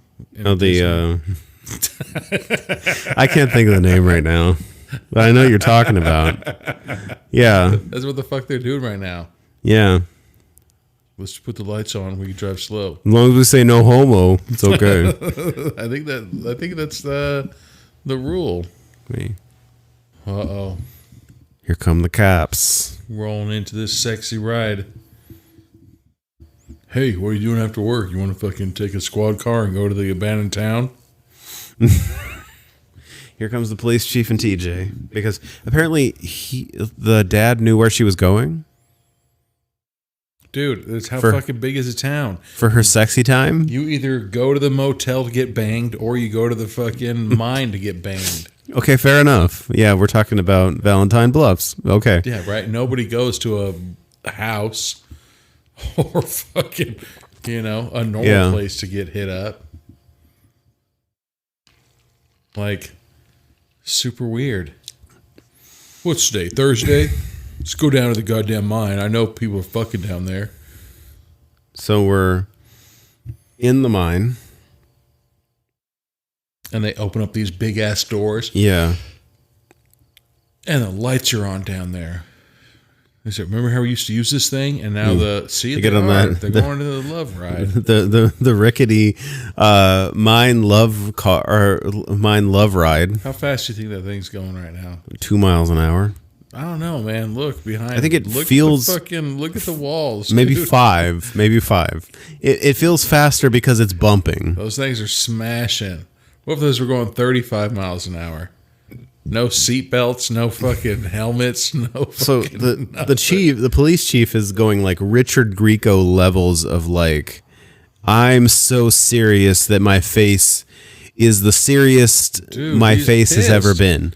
Like like he's going for that Richard Grieco level. Yeah, because like every fucking 40 years, the same guy comes over here and murders everybody. He's almost going to go into like the whisper. This is my serious voice. You know how much fucking paperwork goes into every single dead body? Like, God damn it. And then you can't just like, if I was a serial killer. He's like me at work. Did somebody fucking fall? God damn it. If like you were a serial killer, that's a true story. Until the anniversary of somebody. And then you just hopefully start murdering people as soon as this person starts murdering people. So now the other police officer, the desk police officer, is trying to get a hold of the police officer, but his radio isn't working in the mine. Right, for fuck's sake, there's only 2 police officers in the goddamn town. So we're like in Attack of the Killer Donuts, like level of police officers. That's fucked up. They just work around the clock. There's no crimes allowed to be committed after fucking Monday through Friday, 9 to 5. Put your fucking gun away at 5:01 on Friday. Dude. And bring it back out. You're only allowed to commit crimes and speed between 9 to 5, Monday through Friday. Yeah, pretty much. Mm-hmm. We work our... I'm trying to do the math on that one. 120 hours of work. You know how much overtime that is? Dude. Like, can we hire a third person? Seriously. No, we don't have enough money. The amount of money that you pay me in my double overtime every week would cover somebody's salary. Yeah. So the officer and TJ, they're going into the mine. But then the police officer is the other outside. officer, did he just close the door on him? He did. God damn. And then it says it. Yeah. Oh, he went in. See, fucking wrong. Oh, he's in. Oh, he closed the door in. Why? Why would you do that? I don't know. Hey, remember this is only exit in or out? Let's close it behind us. Is he taking a shit? So the police officer, something's going on, like his head is going to explode. Yeah, like he puts his hand to his head. He's doing like that where you're grunting your teeth. You're like, something's, what the fuck? That's very weird. Yeah, it is. He's probably one of those conspiracy theorists who's like, the government is putting these low wave frequencies. It's the 5G. It's getting to my brain. Like, what the fuck? Which actually, somebody at work was like, this is a while ago. She was like, my boyfriend. He's like, every time we see a tower, he's like, it's the 5G. I was like, so I asked her, and I was like, did 4G do this? To people? Did 3G do this to people? It's like, literally, no. It's just an increase in the wavelength. No, I heard there's some weight to it. There's really nothing to it. Yeah, 1G, my wiener was this long. And then every single new G that they add, my wiener keeps shrinking. It's fucked up, man. If they go to like 8G, I'm legally allowed to play in women's sports. So now we're further into the mine. Yeah, I think that... Oh, he's like, okay, let me grab this pickaxe. So he's going to walk with a flashlight and a pickaxe. And the other police officer is following behind him. This view right there, that looks like fucking John Cena's younger brother. It does. It looks like, okay. But you can see him. There was that time when John Cena did the I Quit match or whatever it is. Like if they lost, like he had to quit or whatever. So then they still had to have John Cena at live shows. So he wasn't John Cena. He was his cousin Juan Cena. God damn. But he would come out to the same entrance music. He's had different arm fucking bands. He just didn't dress with like the "You Can't See Me" shit on or whatever. You know what's fucked up? It was so stupid. My college years, I had those sweatbands like around the arms, fucking Nike and Adidas ones that matched my outfits every time. You can't see me. My time is now. God damn it. I still don't understand how as fucking Anthony just does it. He can't see me right in my face. Jesus Christ. Where'd you go? Where did you go? Anthony! Brian, you have no object permanence. Where are you? So fucked up. So we're doing more walking in the mines. So there was another bat at my house.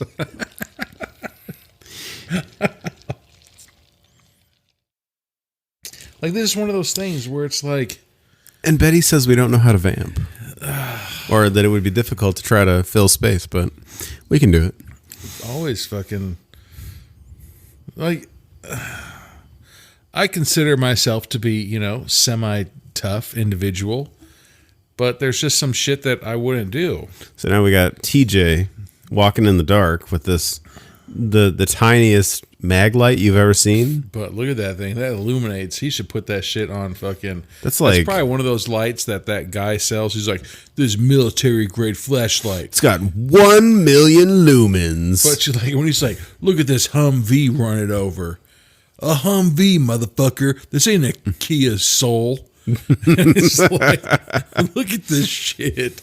He's like, you want me to fucking put it in ice? You want to put it in ice and put my freezer? I'll put it in ice. I'll do it. I'll fucking put this thing in ice. He's like, and then as soon as you break it, you turn it right back on. It just feels like it's a tiny ass flashlight for this mine. It's not the size that matters. He needs like a mag light, whatever that giant thing is that you like can hold. Size doesn't matter, man. That's what I'm saying. Please But they're stop at 5G. So for the love of God. Yeah. So we keep getting shots of them walking and the miner is stalking them, which they work really well. Like, but it's funny. So they're walking, the miner's stalking them, and then Junior Cena. Yeah, Fuck. we can go like Cena Jr. There's the other police officer. There's got to be a brother named to John. Jonathan Cena. That'd be fucked up. If it's like your name is John and your brother is Jonathan. I had a neighbor, so like Jim Cena. Jim, yeah. So Jim Cena is stalking the miner while the miner is stalking, which is the other police officer. Yeah, it's the other. Yeah, that's fucked upstairs. Where's OSHA? When was OSHA invented? No, I think those are just like wood, like slats blocking off like another part of the mine, because that was in the other, or in My Bloody Valentine as well. Was they had that blocked off part of the mine? That's where all the bad stuff happened. Open. Well, yeah. Ew, I like how there's blood on the miner's like mask, so you're breathing in all that Hep C. And here comes Jim Cena, and it looks like he's doing the Texas two-step down the railroad tracks. Two-step. He's doing the fucking stutter step. Oh, my exes live in Texas. God damn it. Uh-oh. Damn it. So there's a reason why the quote is like, don't bring a knife to a gunfight. But this guy, he brought a pickaxe to a gunfight, and the pickaxe won. And the pickaxe won. Well, no, the pickaxe is being overpowered, but then no, it's not. The pickaxe fucking slapped the gun out of your hand. Maybe it's because you keep flagging your gun. Because this is the thing. It's like, damn, he just fucking judo hip tossed him into the fucking coal cart. Yeah. Like, people won't see this, but okay, you hold your gun out, you lose all strength of force for somebody to disarm you. Yeah. If I hold my gun in, exactly, all my muscles are tight, right? And you're protecting all your vital organs in your arm. Yeah, so if you try to pull my gun, I have stronger pull. Although, when I hold my gun, I usually turn it to a fucking 90-degree angle. Blaka. Uh-huh. And I raise it above my head like this, and I point downwards. Like this, so you know I'm serious. Jim Cena gets pickaxed. Damn. And then TJ's just watching these legs fucking twerking. The fucked up part is he's doing like blunt force to the skull now. He's not even using the sharp edge. No, he's just flattening his skull. Like, you know, like, I don't know if your grandpa ever fucking had like a bunch of beer cans in their garage, and he took a sledgehammer and he just like used the weight of the sledgehammer to crush the can. No. Really? Yeah. All right. I mean, my grandpa didn't drink beer, but we'd have like in California. Fuck yeah, you guys had to recycle. We'd get that money back. Like, his face is all bloodied up. The killer. Yeah, and man, those are barbecue grill. Jim Cena. Damn. So now he turns on the mining cart, and he's gonna run the mining cart. Yeah, that mining cart's not going over very fast his at head. All. He nailed his hand. He Jesused him. Oh, just kidding. That's the girl. Jesus her. He Jesused her hand to the fucking wood. Yeah. When bloodied up her face. That's the dad trying to save her. Yeah. And he cut her across the forehead a little bit. Like, that's a little bit weird. Why'd he cut her forehead like that? I know. Super strange. So now TJ is going to fight the miner. Versus pickaxe. I know. This feels like a fair fight, though. What's it going to be? Like, if you lose this fight, like, there's honor here. Ooh, punch right to the face. I mean, this is a good scene. Wow. Fucking mollywopped him in the face. Oh. He's like, my pants are tighter. No, my pants are tighter. I can turn left. God. You can't count the change in my pocket. Derelict. No, Oh, damn. Fuck, he also bit her face. Bit her face, Who the fuck yeah. is he? Wrist Brown? It's Bam. he's breezy. That we figured out who the killer was. So now they're just... Jason Derulo. Did he find a fucking Thor sledgehammer? The police officer's coming in now. Dude, if this turns out to be the fucking son that's the killer... And he's like, I learned it from watching you, Dad.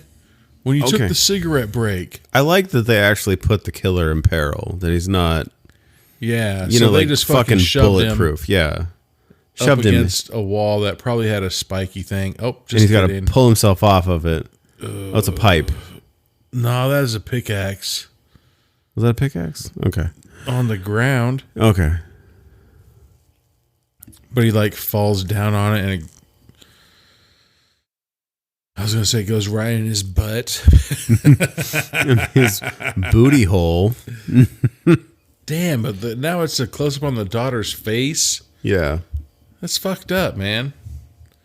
They had a really big old did. piece of her cheek off and then cut her forehead. Yeah, fucking big ass number on her. It's going to be the son.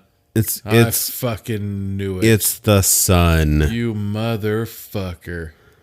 And we're seeing all of his past kills, or one of his past kills. Why? Why'd you do it? And he dies. He's going to say that he did it because he was mad at his dad, who clearly his fucking TJ isn't a coal miner. He's a fucking fisherman. You could just pull the nail out of her hand and I feel like you'll be okay. I mean... Don't do it like that. Jeez. Yeah. Like, pull it out. They ripped the hand out of the nail rather than the nail Pull out the of the nail hand. out of the hand, you barbarians. Damn. Don't fuck up her muscles. I mean, and it's not cold in the fucking mine.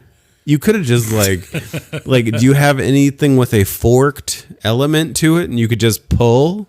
Maybe a pickaxe, for Just instance. like tell her to breathe for a second and just God. pull. Uh-oh. Hold on. And he's gonna wake up, and the son just wakes said up. something to him, like, "Oh, remember the Alamo?" And then these, they didn't even fucking do anything. They just turned their back and walked off. I'd fucking curb stomp him somehow and fucking completely destroy and make sure that he's dead. For having the gall to talk shit. Hey, remember when you were dying? Yeah. So now we're at a funeral, and I'm assuming it's one of the girls. Okay. Who is it? The daughter? That was the daughter. Is that the daughter?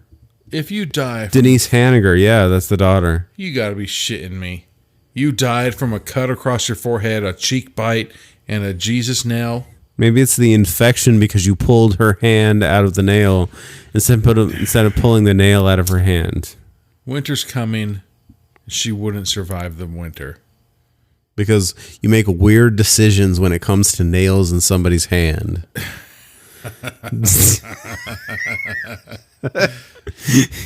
Fucking bullshit. I don't want to be heartless, but It feels weird and unnecessary. that she died. Yeah. I mean, yeah. Maybe she went into witness protection. Ooh. Maybe. This is where fucking They're doing comes. the mechanical lowering of the... But I also like how she was like fucking, kind of coffin. super hot. And there's only like 4 people at her funeral. Yeah, No, you didn't have friends? exactly. Now we You get had that like... dirty ass hippie boyfriend who's murdered. Yeah.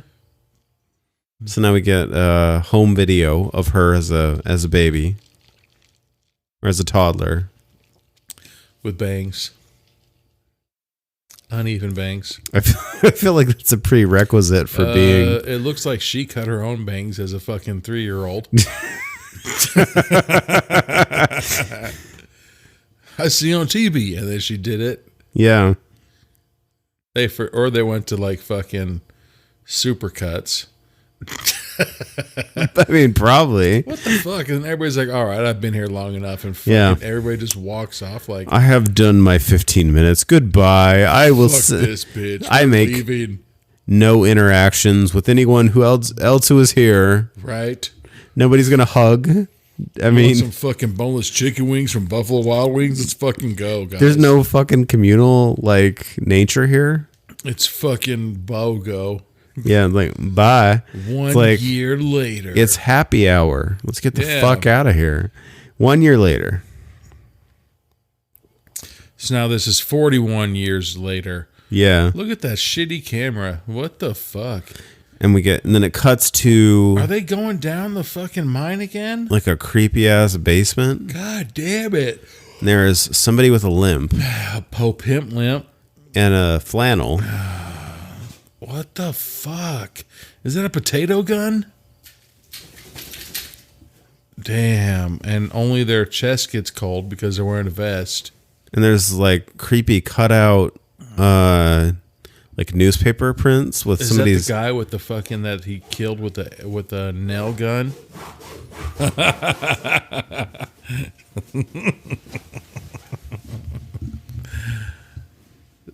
Oh, this for sure is TJ. Is this TJ? Fuck yeah! Look at his hair. It seems like that's okay. So he's got pictures of the mayor, and there's a prosthetic. I think this is Axel Palmer. A prosthetic arm, huh? Mm-hmm. It's like ring, ring, ring, ring. And he gets mad at his prosthetic. Well, he says that the mayor has been acquitted of all of his charges, and so the mayor's trying to get out of there with that fucked up cane. Saying he loves to just gobble a bunch of turkeys. Now the mayor's just talking shit to somebody when he leaves. That fucking shitty ass bow tie. Take your bloody gas and put it on TV. Yeah, Chuck, drive down and come on. Let's get on. Get it on. Like, We get a shadow. All right, so now we're back at the fucking mine. And there's somebody one arm dragging a large tool Craftsman chest. toolbox. Craftsman toolbox. Wow, that's old school. All right. And he's got the bloody miner's mask. That looks like the shittiest fucking... How'd that fit in there? And then he opens it up and he turns it. So that way it looks all nice and presentable. Yeah. Uh-oh. So then the chief comes back and he says, I'm not doing this anymore with this hush money. And it was like literally like $120 tops. And the mayor is dead. And you know he's dead because his glasses are obscured on his face. And there's like a trail of blood. And then we get like a stop pause on the chief. And now here oopsie. here's the miner posing the chief. Is it a... That's the chief, yeah. Because there's his mood ring. He's posing the chief on the welcome to Valentine's Bluff or whatever the With fuck. the little town with the big heart. 4 miners. And you're just like, you couldn't come up with a different words? I know. It looks like you just love minors. Like you're all into fucking young kids. Mine-ers, not mine-ors. Make sure you fucking put the O. And now he's walking across the fucking bridge. This looks like the bridge from like Texas Chainsaw Massacre I was 2. going to say, zoom in on his dick. Minor Oh, penis. fuck. That was the end. So now he's going to cross over into Staten Island. Yeah. And now everybody's there. All right. They And need that's to make a new fucking our movie. Batman. I know. Oh, that's cool. I like when movies do this. Oh, yeah, the pictures. Credits are rolling. They're fucking showing pictures of them recording. Ew, masks. Oh, all right. Oh, there's the guy with his fucking flannel and his fucking whatever vest. Yep. Ew, the sign. Credits are rolling. They're down in the fucking mine. Bloody ass axe pick. Fucking him at the town sign again. What a fucked up mask. Ew. There's everybody that was doing this. Yep. Good God, this Drake. What the fuck? So now there's people down in the mine fucking sword fighting with goddamn axe picks. A kid in a Jason mask fucking around with an axe pick. I mean, that is pretty funny, though. Yep, here comes the scene of them sword fighting with the axe pick and the shovel. Who the fuck? The girl in the background nailed to a board. Uh-oh. TJ. Oh, applying makeup. I still don't think that fucking girl died from a fucking bite to the cheek and a fucking cut across her forehead. Nah. Oh, here's the fight scene. Anyways, let's fucking grab another drink. All right. Well, we'll be back with final thoughts. Shitty boyfriend. Valentine Bluffs. Ew, was that Kansas Chiefs and it's fucking... Yeah, it's like fuck Jason, Kansas Chiefs. Kansas City Chiefs.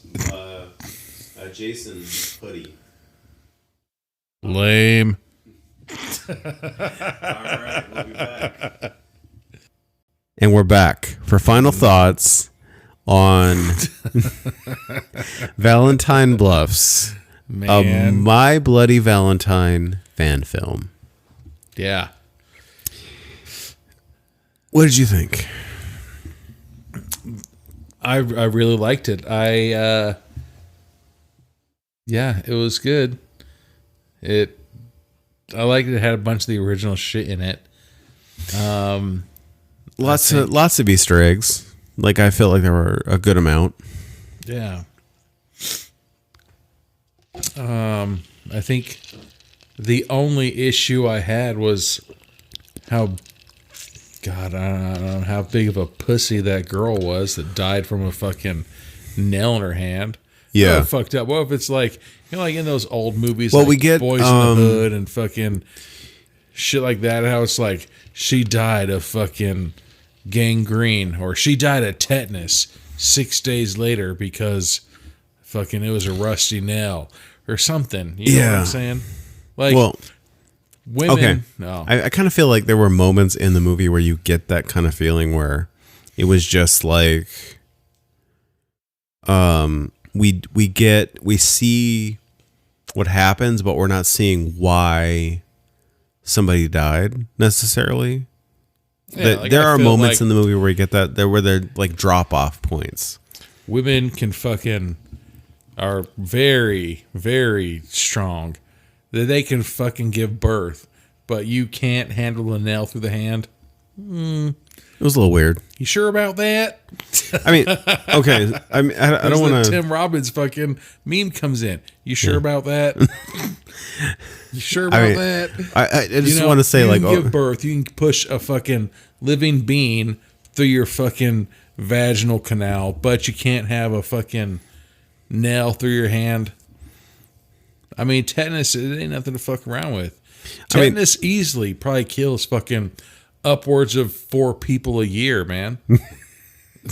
I don't have the numbers in front of me, so I couldn't tell you. Fucking, let's look it up. I couldn't tell you. All right, but here we go. You fucking do this. But I want to say that overall, I thought like the gore is really good.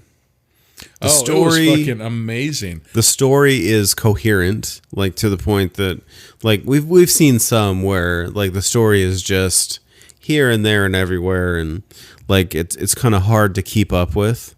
Whereas this one, it kind of felt like we're getting an evenly flowed story across the timeline. Fuck. What? So I just typed in how many people die a year from tetanus. What the fuck you think, man? Oh, fuck. This shit's fucking... 1,000? I don't even know.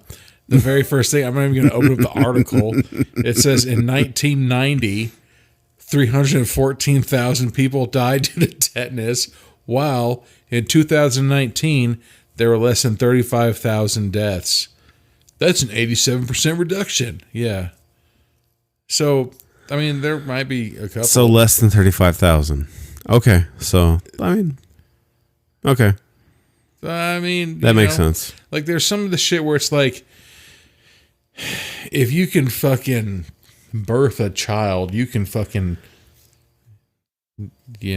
But yeah, so I mean, withstand an L. Yeah, like getting back to my thought. I mean,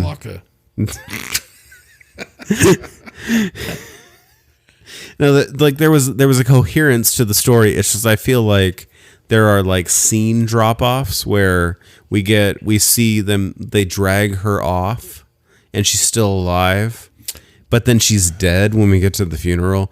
It's a little weird. Like, but I see how you get there. I just want a little more, like, follow through on the scenes to get there. You know what I mean? You think that, like, they said it? Because, I mean, we don't listen to the movie, unfortunately. I mean, even if they said it, I still want to kind of... What if the girl, like, horror is a visual medium.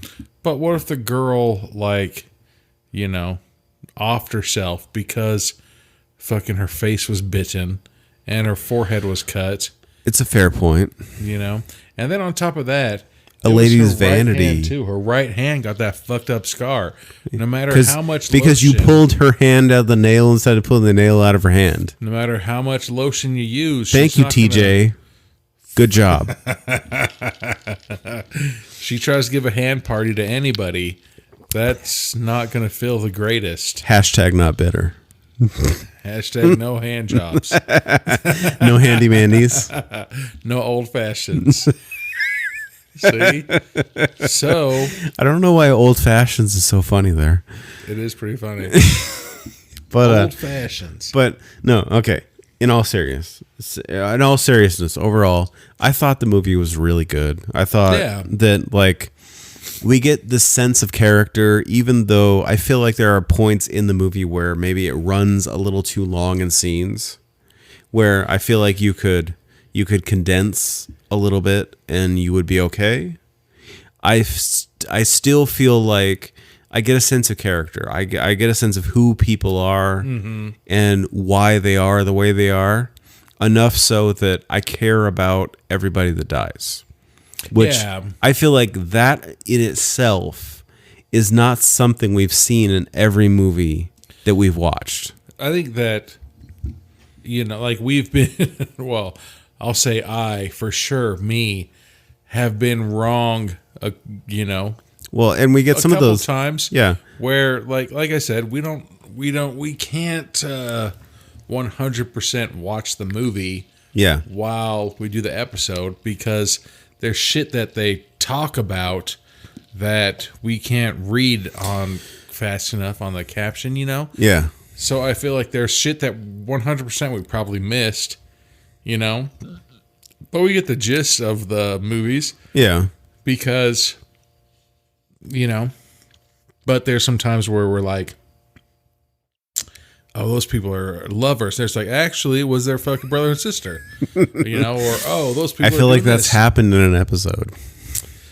Probably more than once. Yeah, dude, it's fucked up. Yeah, no, or it's like, oh, those are fucking siblings, and the next scene they're fucking naked. There's like, aha, we're in Alabama, and then we're completely fucking. We don't know what's going on. It could be both. Yeah. But I mean, but I will say, like, the sense of character was there, that I feel like I care about everybody that exists, because I get enough of a sense of character about these people that when they die, it matters. We're not at like Saw 7 levels of like character development where it's like, you exist to die. I really want to fucking go back and rewatch it and figure out why the son was such a hater and started murdering people. Because if you think about it, the son was like, oh, I'm going to go find my dad. And like, do you think that... Well, I feel like that was the breaking point, that when he realized that his dad is Axel Palmer. And then he started murdering people? I think a lot of it is he's so...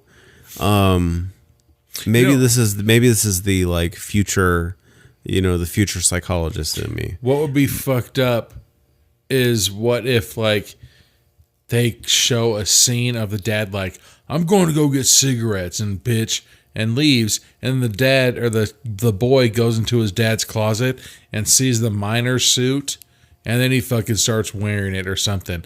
Like something fucked up like that. But at the same time, he's like, I'm going to go find my dad. He fucking went to go get milk. And then he's like, hey, guess what, bitch? I'm not your dad. Your dad's the fucking psychotic dude who's killing everybody. Well, I'm going to go kill people now. Like, you think he fucking was planning on murdering people that night? I think he came to town wanting answers. And I think he was born and raised in that town. And I think he had the awareness of where a miner suit was because you're in a mining town. Because, like, these things probably flow like wine in that town. Dude, you can't go to Walmart and buy a miner suit. You don't have to go to Walmart to buy a miner suit. Here's something. You just have to go down to the fucking mine. And they sell it right before you enter into the mine. Hey, you want a miner suit? No, like, I think they're just fucking there in their lockers. Ew! After all those years, I bet they're fucking there because careless mayor just would fucking leave them there because he's building his fucking museum. So what I think happens here is he goes to talk to TJ. TJ breaks the story to him. Not Lavin. And not Lavin. I can't remember his real last name. Haggardly. It starts with an H. Haggard-Levin.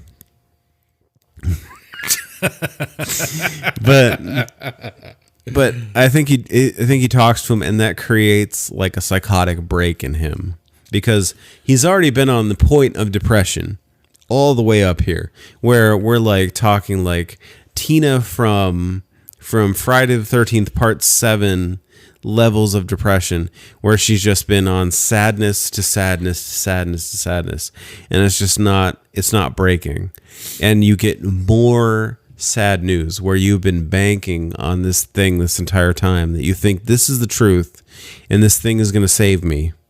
And I know I'm going a lot into mental condition right now. No, I mean it's but so, and he hears the thing he doesn't want to hear. And that's the thing that breaks him, is hearing that thing. If you were like, oh, I hate this. I feel like I was monologuing there for a little bit. Sorry, go ahead. Go ahead.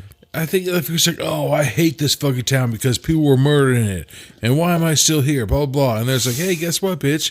Your fucking dad was the one that did it. Okay, well, fucking, I guess I'm just going to start murdering people like he did.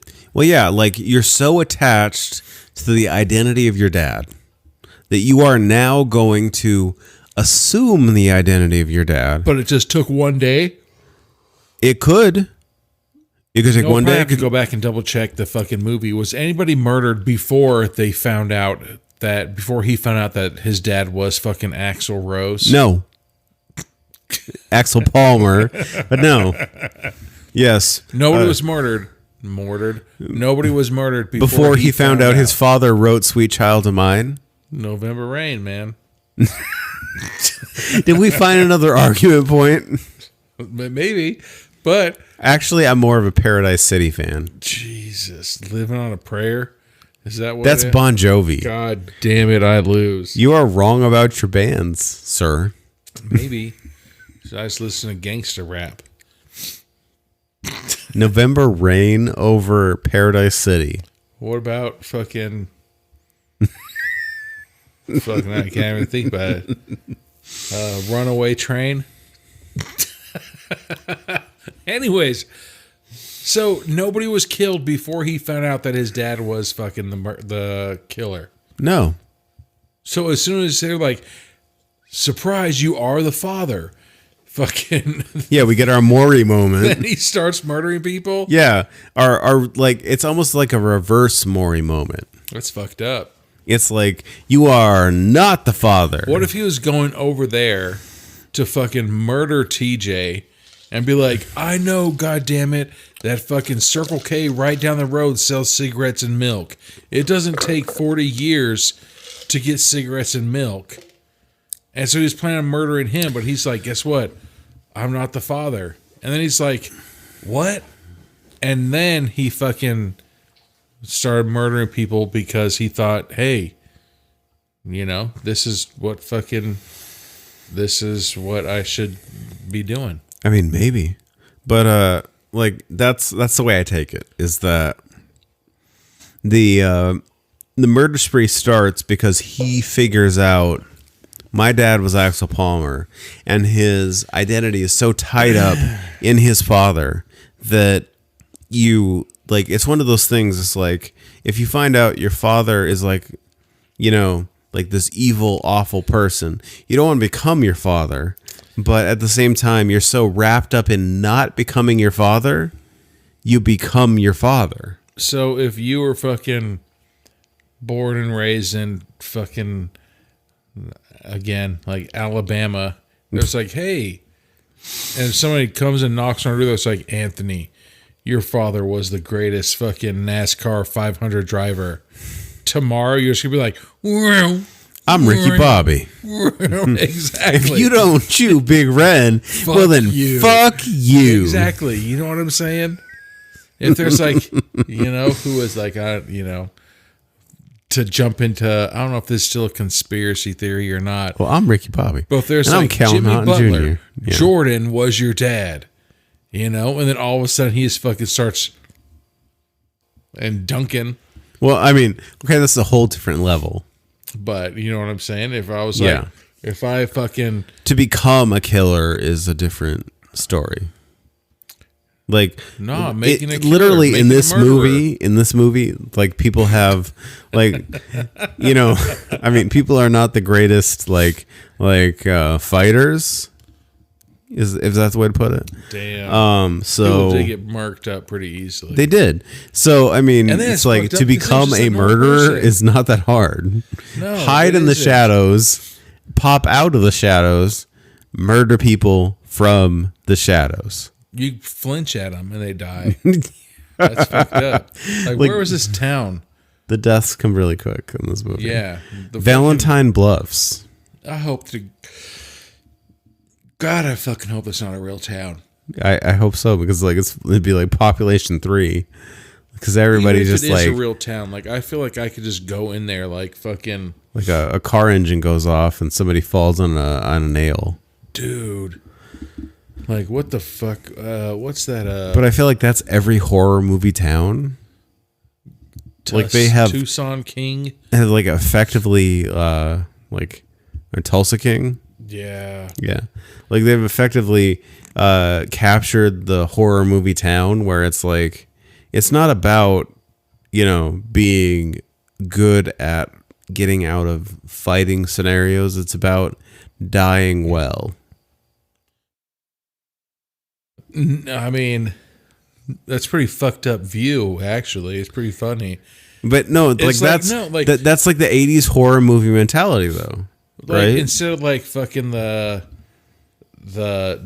don't make me a victim classes, if you know what I'm saying. Yeah. Don't make me a victim classes. If there's like, you know what?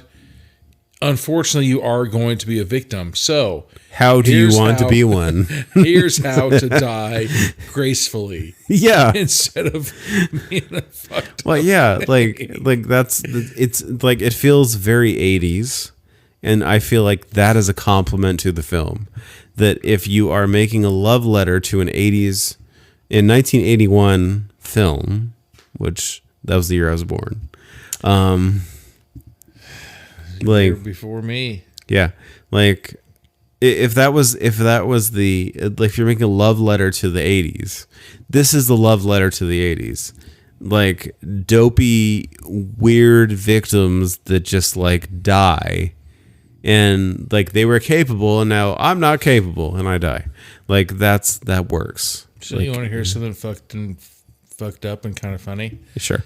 So, like, I used to be a sign language interpreter, and we'd go to the bar, and it'd be a karaoke bar, and I'd be like, all right, I'm gonna go down there, and I would just fucking sign language a song. So fucking, I wouldn't sing it. I would just sign language it. It was fucked up. And so this one woman came up to me one time. She's like, "Hey, what's up?" And she was trying to smash, man. And I was like, "Oh, what's going on?" And so she started talking to me, and she's like, well, what do you know, like, how do you know sign and all this other shit? I was like, oh, I just went to college for it and everything like that. And she's like, I graduated in like 81. And I was like, oh, that's cool. I was born in 82. And she fucking just, her face was like, and then she like backed up and was like, oh, fuck. And like turned around and like, I can't do this. I don't remember what she looked like, but I just remember that fucking, that line right there. Like, I graduated in 81. I was like, I was born fucking a year later. And she's like, oh, fuck. And, you know, I mean, she might have had a chance. She might have had a chance, dude. I was 21 at the time. Yeah, but she's not trying to fuck somebody who was like... I mean, she was trying to bang it. She for sure was trying Yeah, but then you hit her with reality. Shoot your shot. Okay, fair enough. PSA, everybody, shoot your shot. The more you know. Boom. All right, no, but, that was pretty solid. Yeah, it was pretty solid. Before we go, we should hit you with all the important stuff.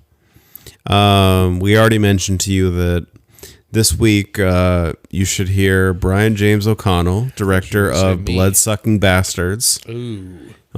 His conversation will be coming out on the Berated B-Rated Conversations podcast. Great movie. As well as check out our website, beratedbratedmovies.com. Mm-hmm. No spaces. Mm-mm. And if you have any questions or comments and you just want to tell us how bad we suck, right, or how much you love us, or what movie you would how fucked up we sound, or how movie or what movie you would like us to talk about next. Oh yeah. Or talk through next. Email us at beratedbratedmovies, no spaces, @gmail.com. There it is. And if you have, if you want to follow us, we're on Instagram at berated space b underscore berated underscore b underscore rated underscore movies on Instagram. It's like I tried to do like the dashes, but they didn't let it. It didn't work. It's cool. But yeah, so we appreciate all your listens. We appreciate all your votes, and we have listened. And our Berater's Choice episode, the posts are up, and we will definitely be doing both of those in the tie. Yeah. It's just which one gets done first. Dun, dun, dun, dun. I got a hint for you. There was one that was made in Redlands. Ooh. And I'm a Redlands boy, Anthony. And gross. My friend, fuck you, is a Redlands boy. So we're going to do that first. So we're going to have two, not one, but two Berater's Choice episodes coming out of one poll. That is fucking pretty awesome. Congratulations to you guys for forcing the tie. You figured out the code. Nuts, right? The exact same. I know. That's fucking awesome, though. It's crazy, right? Yes. All right. Well, we'll talk to you next time. Thanks, everybody. Thank you. Thank you for listening to the podcast. This podcast is available on all major podcast networks and YouTube. If you like what you're hearing, please follow, like, and subscribe to us on Instagram, Facebook, and TikTok.